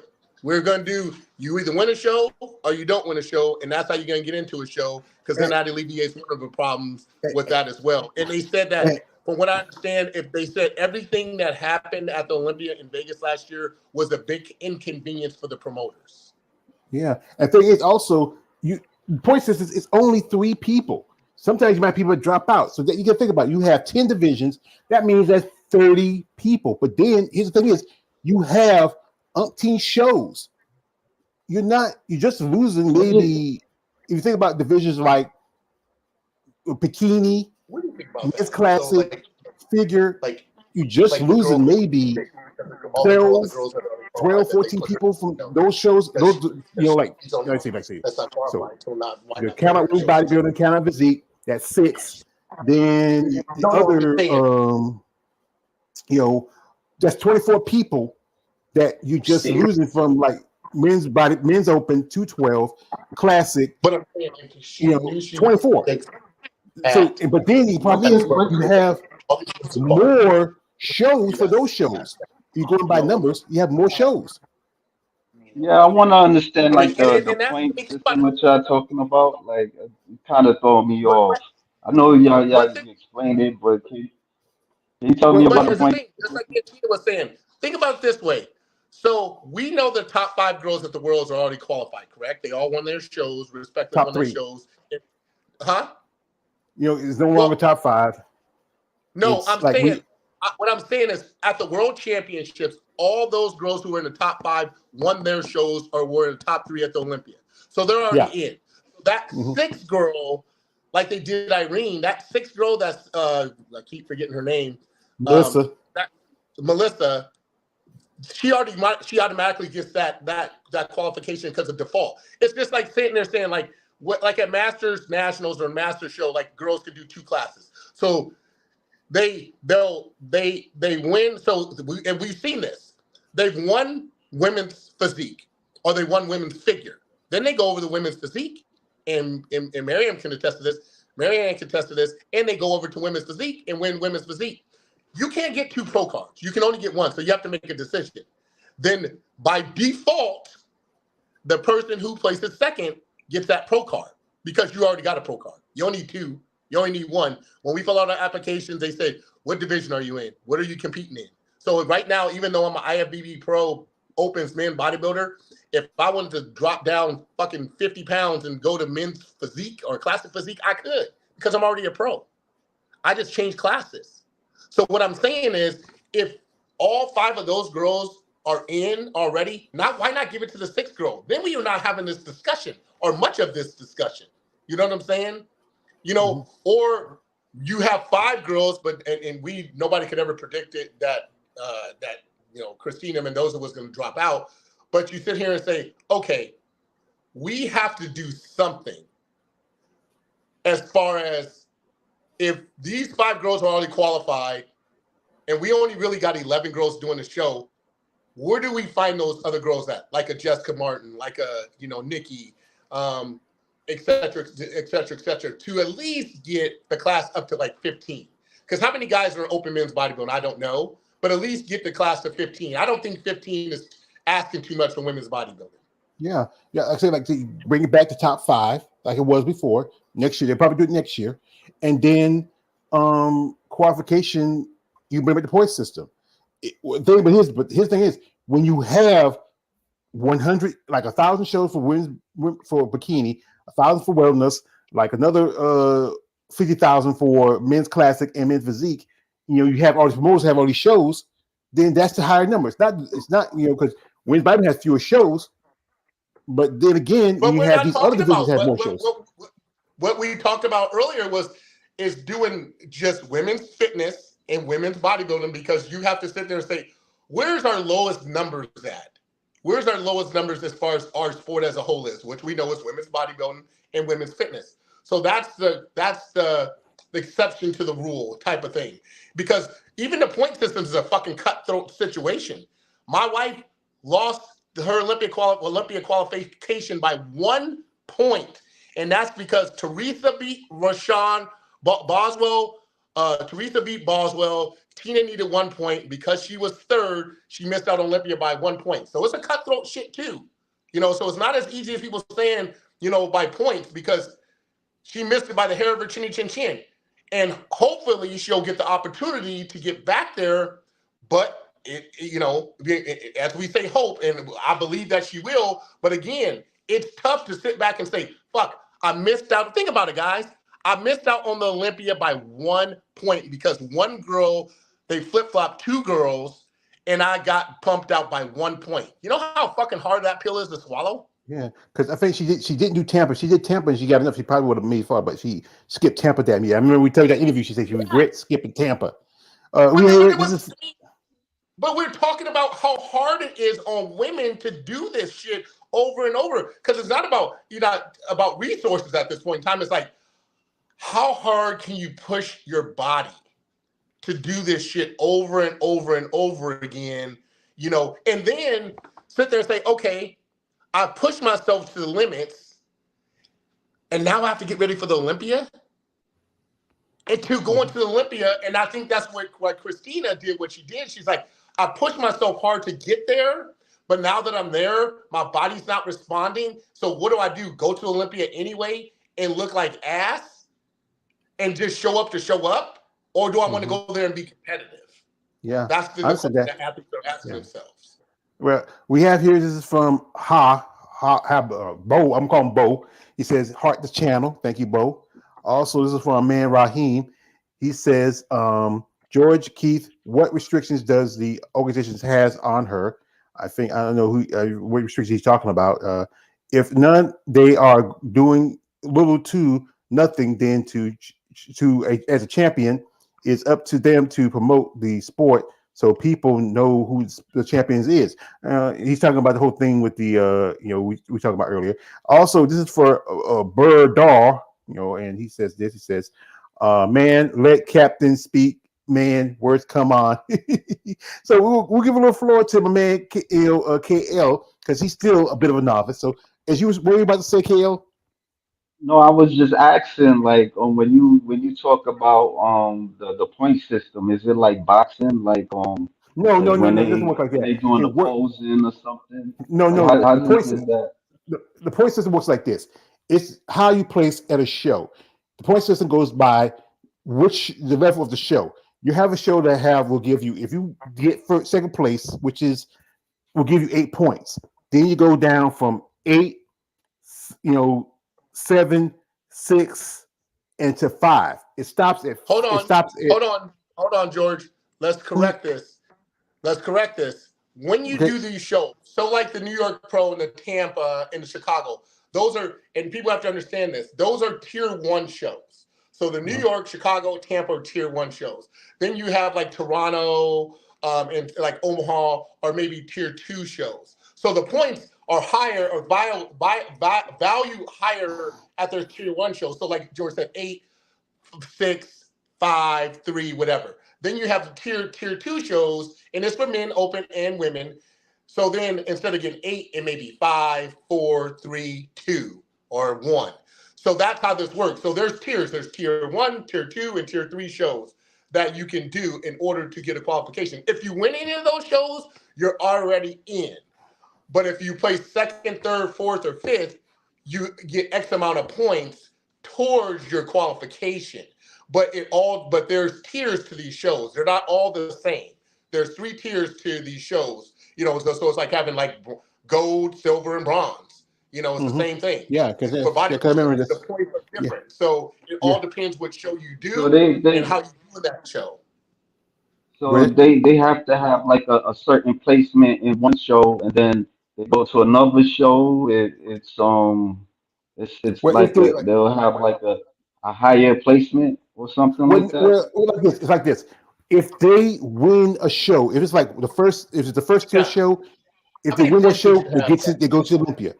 If they take Okay. second in that same And you show, did like, they get 8 or 9 and you did points. 3 shows that Then year? you go to a show Okay. that's a lower Huh? tier, and if second place is 5 points, those 5 points will go to the 8 points they get from the other show's tier. So, and when they add them up, you have to have at least more than 10 to qualify as top 3 by points. If you like with the Okay. person when they that So speak, like, she here's a prime qualified. example. So here's a Go prime ahead. example, George. So I just asked Tina, I said, how many points the year that she missed out on? She had 18 points. So she Mm-hmm. did Omaha, Chicago, New York, and Tampa. So she had 18 points before she even got to Chicago. So she had 18 points total. She needed 19 points to get into the Olympia. So every show that she placed in, I think Omaha, she was third. Chicago, she was fourth. So every show she placed in, she got points for. But even all those points, depending on where the point system is and where the girls are and how many points that they had in front of her, clearly it was close that year because it was a 1 point margin for her not getting Olympia. Does that make sense? Okay. I'm getting there. I'm getting there. It's a lot. Like, but I know what you're saying and what George is saying. Like, if they do good in a certain show, you know, they have to keep like getting the same placement till they get to the Olympia. Correct No, me. don't. Well, it don't have to be the same placement. If it's enough points where they can qualify for the Olympia, you can do a show come second, and if it's like a show where it's like a top tier show where you get the first 9 points as second, and then you do another show and you get third, and it's like a second-tier show, you get maybe 3 points. You get 11 points. Then you do another show, and it's like a second-tier show where you get maybe 8 or 7 points. As long as you have enough where you don't fall under and get pushed out of the point system, you go to Olympia. Because like the name we just speak, she did the show. She already had, because she did the indie show was 5 points. Then she did New York was already 9. She had 14 points already, and then I think she took second in the show in Europa, which gave her 7 points, made her 21. So then after that, she was automatically in the Olympia because she took the lead from Michelle Jin, who I think was 20, because Michelle did Toronto, she did New York, and I think she did another show. So she already did 3 shows, which gave her the points. She was the lead point for a good while. Then you had, you also had Mo Persile, who had points. She had 17 or 18. I think it was 17, but and I think I remember Irene had about, after the Rising Phoenix, she didn't get in the top 5, which can get no points. And you gotta get points. You gotta get points in the top 5. Yeah, from 2, 3, 4, and 5. After that, there's no points. I feel like it should give you points for 6, but I don't know why they don't do that. But but they give you a medal. That's the funny thing. They give you the medal, but they don't give you no points or money. No. Then she did the show in Romania, which gave her, I think she was already 11. She took third of that show. I think that show was a second-tier show. And that gave her, because the lady who won that show won the Europa show, where Tina Flex took second, and Name That Speak took third. And I think second that show was a woman who switched over. Her name was Zuma. She was a Brazilian chick that switched over from physique, who did show in Brazil, to women's bodybuilding. She took second behind Oxenio, and Irene took third at that show, which gave her 16 points, but she didn't have enough points to qualify for the Olympia, and that's why Jake gave her the invite. The point system was created so for those competitors who do as many shows as they can. If you can do, like I was talking to one lady who I interviewed, Marika Jones. Marika, she did at least 4 shows, and she took second in Atlanta. She was third, I believe, at I think Chicago, or was it I think it was Altima. No, not Altima. I think Omaha. And she was most definitely top 5 at Tampa. If Marika, it would still have the point system, Marika would be going to the Olympia already by points. But because the point system is gone, you have to win a show indefinitely. Definitely win a show. But to bring back the point system back, that means. So how do you win a show? Through the judges? Like through the judges? No, the points. Not the judges. The points from the show. Not the judges. No, without the points. Without the points. Like you said that they don't have the points no more. No so points. How do they win? They have to win the show. Completely win the show. That's it. They just gotta win the show. Just gotta win the show. Without the points, we just lost my big brother. He probably hit some issues again. But because without the point system, that means a lot of competitors have to win a show definitely. Sure. And you have a show like the Rising Phoenix, because it's even though it's to me it's an invitational show, and as long as you have the champion and pretty much most of the women who qualify for Olympia already, the qualifications just go to waste. And we were talking about how the girl next down the rim, next in the line, should get it, but you have Andrea who won the Olympia, you have Angela who took second, Mela who won Atlanta, Michaela who won Atlanta. No, Michaela who won Tampa. Mela who won Atlanta. And she in the Europa show. And you had that 6 who didn't win no shows. She was top 3 at Chicago. If that was going by point system, also that show is also point system. But because she's 6 at that show, she don't get no points. But they could do this, and Jake has done this at that show in the Miss International, which is a pro qualification show. The girl who was the only girl, because remember that's the show that Hannah was supposed to do. It was her and Taylor Rogge. There were the only 2 left. Taylor went ahead, she competed, she got her pro card at that show. You're supposed to have more, but somehow, I don't know, Jake, because he owns that show, and he buys that he pays for that pro card. You gave the pro card to Taylor. Now, if that works the same way, where which okay, you got to show the Rising Phoenix is the women's strength show, and Jake said, you know what? Let me give the Olympic qualification to Melissa, because even though both Andrea and Angela are already qualified because they got their place at the Olympia, and Michaela, Mela, and Chelsea already got their qualification because they won their shows. The next person in line should get the qualification or just go to waste. Like somebody who competed in the show. The simple way of you saying it, it's like the for them to get the points, that's how they get to the Olympia. Like Yeah, if like let's say Andrea Shaw, she gets like well, she Andrea gets don't get what like Andrea don't need the points because he's already I'm won the just Olympia. making a hypothetical. No, I no, no, know. no, Don't put you don't have to give me. I'm trying to understand it. I'm okay. I'm gonna use somebody else. Yes. Natalia. She do good on it on this show like third placement, right? And then the next show she do like second placement on another show. Then how many shows they got to do to get the points? That's where I'm lost. As many as they can to get the points.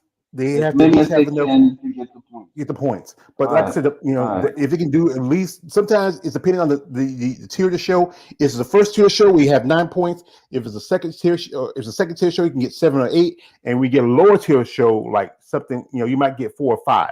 5, I think, is the lowest for like in lower tier show. If you get enough of those points, and depending what place you are, if you get enough more, if you get more than 20, you get one thing. Okay, If you get more than 10, that gets you in the point system. But okay, you have to get more than 10, and you have to be the top three competitors in the point systems to qualify. okay. I'm gonna just leave it like that because that's Yeah, a lot. but whereas the point system is gone unless they're going to bring it back next Yeah. year. So if they bring it back All next year, right. that means that what that does is helps divisions like fitness and most definitely women's bodybuilding, because you do have shows where you have more shows for women's physique, but as long as you have people like Evie Rain or Ann Moon who's doing 2 or 3 shows, they already qualified by their first show, and they do another show just to be competitive, or somebody like Jessica Reyes who's done 2 shows after qualifying for her Olympia. Technically 3 shows after she's already qualified for Olympia because she's second behind Sydney Gillen. She's already All right. qualified. We got here, I'm not gonna spend much time on this guy. I think I'm just gonna, get rid of him and move on. Wrap it up. So Oh, yeah, we're gonna wrap it up a bit. So all right. yeah, No, but hmm? no, I was just saying thank you for educating me about the point system. yeah, Because yeah. But like I said, when you guys talking about it, y'all just like it's almost well, like you guys talking in Chinese or something. And it's this is the thing about the sport. You have to especially when you like. I saw your interview with the Sylvia girl. You have to I know you're more of a fan, but when you talk with these ladies, you have to understand. You don't have to whole aspects of the sport, but just enough to keep the conversation going. Like you didn't know about Nick Walker, or you didn't know about Heidi Chopin, or like that. I don't know much about those guys other than Keith. He tells me, but some of the guys I do pay attention to. There's a guy named Blessing. He's from yeah, that's why I was Nigeria. asking you to like maybe you would talk to her or something. That's Yeah, why I put that there. we already got some set up. She says we can Okay, probably all do right. Yeah, she threw me next. off with that. The with the male bodybuilders because I'm like I'm trying to just digest the women bodybuilders and then it's because I don't look at the men and all that stuff. Well, And, the thing is, you like I said again, you're more a fan of women than fan of the sport, and that's the difference. yeah, When I'm a fan of the sport, but also a fan of the women, and I pay attention to the details of the sport. Sometimes that's what makes a good conversation. Because sometimes when you have little blank spots when you're talking about something, they figure that you understand it because you're doing interviews with them. Because sometimes they want to get the feedback on your mind of what you think about. Like they might ask you a question like how you feel about this person place and this person. One division I don't really pay the 2 divisions I don't really pay attention much about is bikini and wellness, because like I said, there's too many competitors and it's not even worth my time following. I'm trying to pay attention a little more to figure, because figure has those same aspects of women's bodybuilding. So Mm. but folks, we do like appreciate my brother Big Keith. He had to, I think he had something to do, so he had to drop out. Shout out to him. I know he takes over a conversation, but he's very voiced, but he knows his shit. But yeah, but it's just like this. You have to really like when you do this, when we really get into bodybuilding, these ladies gonna ask you stuff that and you may not understand it, but just ask us, hey, is her like you always asking questions? That's good. Like I talked to the lady who I interviewed yesterday, asked about what's abductors and adductors, and she told me that because I asked those questions, and that's what's good. You learn, but also you have to also understand they feel like you might know just much enough so you can keep up a conversation, but it's tough. But I just my brain works different than yours. Yeah, yeah. Yeah. It's just sometimes I can store stuff, I can remember, I can regurgitate and bring it back out because also I pay Yeah, I attention. mean, Like it took time, like, it takes me time to just digest things. I mean, like, I played sports a little bit and, it took me time to understand, how, like, with basketball a little bit. I'm trash in basketball, but like, but over the years, as I started like improving and, just working on things. So like, I'm just making an example, like, for me learning things, it takes time for me to just digest, especially if it's kind of like something like bodybuilding or it's just if I'm not familiar with it, that's the simple way I could explain it to you and yeah. everybody else. Well, like I said, you have what you know because you're good at stuff you do, like talking to guys and who do comics and stuff like that. That's good, and you still learning stuff about the bodybuilding. It takes time. It's not easy because like I said, remembering the names like that. That's why I focus a little bit more on women's bodybuilding. I'm focused a lot more on physique also, and I'm also brought up to figure. I'm talking to women's figure divisions. The other divisions, I would love to talk to more to them, but most of those girls, other than the amateurs, easy to get the amateurs because they still, brand new. Give them like that for the movie The Green Mile. Give them while they're young. Maybe not that young, but that's how the mindset is. You want to get them while they're still fresh. But it's hard to talk to the Mhm. ones on the high end because they have a different mentality than the other women. The women are really open because they like the opportunity to want to tell a story. Just Miss Cynthia Marks, great lady, had a great interview. We talked maybe a good 30, 40 minutes after the interview. And I just really learned a lot from that conversation. With Drew, she's a young lady, she has a passion for sport. I was talking to one lady the other day how I posted something about it. She said, why you did that? Because that's how I do it. But don't pay attention to what people say, because you know what? If they have something they can say, they can have problems, something they can talk to me about it. I don't have no problem telling what I think. But you work on what works for you. And just like I said, it's a learning process. Sometimes you might not do, if something you might have a question, you might forget about it, write it down later on and just like go over it, study it. Sometimes I rehearse things over my head, but also I have a good memory. I can remember things from back in the day, and all I gotta do is go in my head, pull out the file, boom, pop it, boom, and just boom. But like I said, it's just a lot of work, and it takes time. And once you get it, you get it. So, folks, like we said again, the big question is what is going to happen to Miss Olympia? As its return was great, see it come back, but now with this year, this is the lowest number, 10 women. I remember when back in '99, I think it was 12 or 14, but this year it's really low. Point systems help, you know. Also, bring it back, make it the top five. Where if you had to make it top five, that means you will have through at least about this year. You only have two because we know Hella dropped out. Then Margie retired, so that will leave. Like if Bronca was still, it was to make it top five. See how Bronca, Angela, and uh Andrea. So okay, that'd be three women right there. Then with point systems, so you'll have at least 14 women because you have three women who won by points. Then even though you don't have, Margie retired and Hella's out. So then, but then if you still had, if someone other than Margie took fourth place, I was like this. I treat like this. Margie got her placing. She deserved fourth, and she may not like what I said, but she deserved fourth. Hella should have been fifth. So the straight top three would have been Andrea, Angela, and Bronca. And if they came back with those three, you will have 11 women instead of going down to, it'd be an unlucky 13, but you would still have at least 11. And if you had the point system, out of those three women who won by points, you might have one might drop out. You're gonna have maybe I would say 14, 13, maybe 14, 15. But it's just what Applebee's going to do, what Jay's going to do, his show. He should give an invite to maybe. I know I follow Jessica Martin. She was good condition. Maybe she may be ready for the Olympic. Give an invite. Also, Nikki Chartrand. She's as you said, she's a company woman. Hey, give her an invite. Just for like give them the opportunity to put if they're still in condition and they're ready and they want to compete. Jake, Jake, it's your show, man. And you're supposed to be the savior of women's bodybuilding. Do that. Offer, I don't think Teresa Vosick is ready because she hadn't done too much lately. But offer that opportunity. You ever thought about like interviewing Jake or something like that? I might reach out to him. I might try to. I might see if I can send him an email, something, see if he want to do an interview or not. I know. I don't know. It's up to him.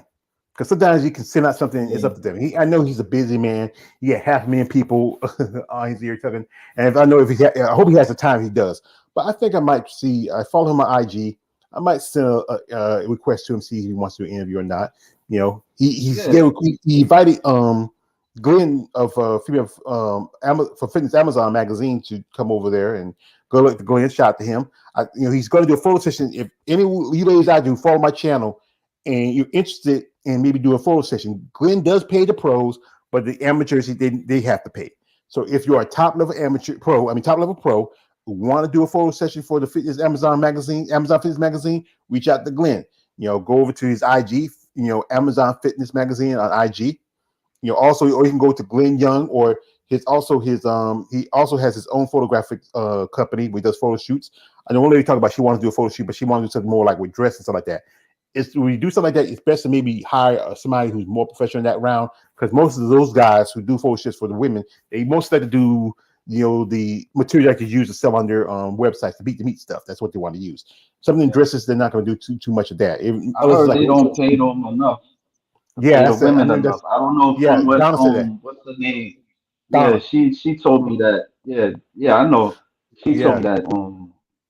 So yeah, I think she'll do stuff for Women's Strength. Women's Strength will pay her when they do their photo shoots. But like people like Annie or Sean or her biceps, not as much. But me ladies, hey, it's better than walking from a show and when you're just in the day. At least have a little something in your pocket. That's it. Like if you could do like model shows, they love to get the girls after the show because that's when they know they're in their condition. They shredded their their condition. They want to get them in before they get back into their growing season where they get a little softer. That's why they like to get them when they're shredded, everything's popping, everything vascular, and you get a photo shoot with some girls after the Rising Phoenix. Also the Rising Phoenix, they also Women's Strength is a photo session. Check in their website. They already pulled out the photos from what they did for the Arizona Pro. They even have I think even the Female Bodybuilding channel posted like a video thing that was made from the Women's Strength. I know some ladies say you don't make no money from it, but it's better than going all the way someplace else and not have nothing to return for when you leave. At least $200 or $300 is better than nothing. And don't because hey, but it's a good thing with the whole Right Season thing. They did pay for most of everything, pay the ladies and give per diem and everything else. That's good. But other shows won't be the same. So I would say if you do a show, you walk away with maybe $500 as third place. Just do just a couple. You can do Annie, you can do Sean, whoever who's there to pay you. Just make your money. If you don't want to do it, that's fine. I understand. Like I said, it's better than coming out empty-handed. That's what I believe. Yeah. So, folks, I shout out to my man Big Keith, also the lovely Miss Mary Ann Rychowski. Thank you, KLA, for coming through. Or no, Captain of the Starship. I'm sorry. Yes, you call me KLA, Captain Starship, yes, whatever. My captain. Scotty energized. No. You forgot. He never said Scotty energized. That was never in the Star Trek. He said energized. You never said beam me up, Scotty. You might say, that was never in. That was just people said that. But yeah, but I think a couple of times. But that's never in the script. But that's true. By the way. Okay. But folks, if you are someone again, this women's bodybuilding is gonna have a tough year. I think another tough year. Instead, again, they might not have a show overseas because I believe it's gonna be in Portugal because they only had 2 women at that show last night. It takes money to get these shows ready, and they don't have no competitors. I understand the cost of traveling like that, everything else, but if I was these promotions, give them a chance because you know what, it's tough. for these ladies. They want to compete, but they know, some of them know they're not going to fit in physique anymore. Some of them know they're going to fit in figure because they're growing and developing as athletes. That's why bodybuilding needs more. Women's bodybuilding needs more opportunities. Because the fact is, you have athletes who have all this text, and if they have the opportunity to compete, they will go up. Or, like I said, with other divisions, change the criteria. Which I know they don't want to do it. Some women don't want to change the criteria because the fact that they do, that will force a lot of women to go up or either go down. Either way, I've seen a girl. I talked to a girl who said, "I told her she do figure." She don't. She said she didn't want to wear high heels. But the fact is, when you finally make your pro debut, it's going to be tough, and especially where the divisions are going. But I think if we get more promoters to get opportunity and chance, and sponsors to give women's bodybuilding opportunity, maybe also if Jake sits down with Jim Mannion and try to bring back the point system, and also make also women's bodybuilding top 5 competitors. So when the top 5 win, you don't have to wait about you won't have so few women at the show. But also shout out to Christina Mendoza. Hopefully does well. Take the time off, heal. She comes back next year, fine. If it's not, you can always move on. It's still a sport. It's going to be here forever. Depending on how long people are going to follow it. So you have anything to say, bro? May the force be with you all. I got an interview tomorrow. I got an interview tomorrow. If you open, if anybody want to check it out, I'm supposed to have an interview, so it ain't a bodybuilder. It's a comic book artist. I was looking at his stuff. I might come in and listen on it. Every now and then, listen to I got an interview tonight later with a lady who is a bodybuilder. She's an amateur. Yeah, I know. Yeah, I'll check it out. Yeah, I appreciate you. Check it out. I gotta go off now here. Charge my phone. Just charge the computer for that interview. Folks, I'd like to thank my man Raheem Hamilton for coming through. I'd like to thank War 2000. Also Michael Fears. Also everybody else who come here. Comment, subscribe, like. Reach out to these people in the sport of bodybuilding. If you're someone who wants to support bodybuilding, be a sponsor, be a promoter. You have to put up money, and if you find people who have the money to want to put up, do it and support it, that's good. Shout out to my man Big Keith. Shout out to my lovely friend, my lovely little lady, Miss Mary Ann. Shout out to here the Captain of the Starship KLA. People like, comment, subscribe. Don't comment, don't subscribe. I am out. Have a good rest of your week, and may the force be with you always. I see Danya.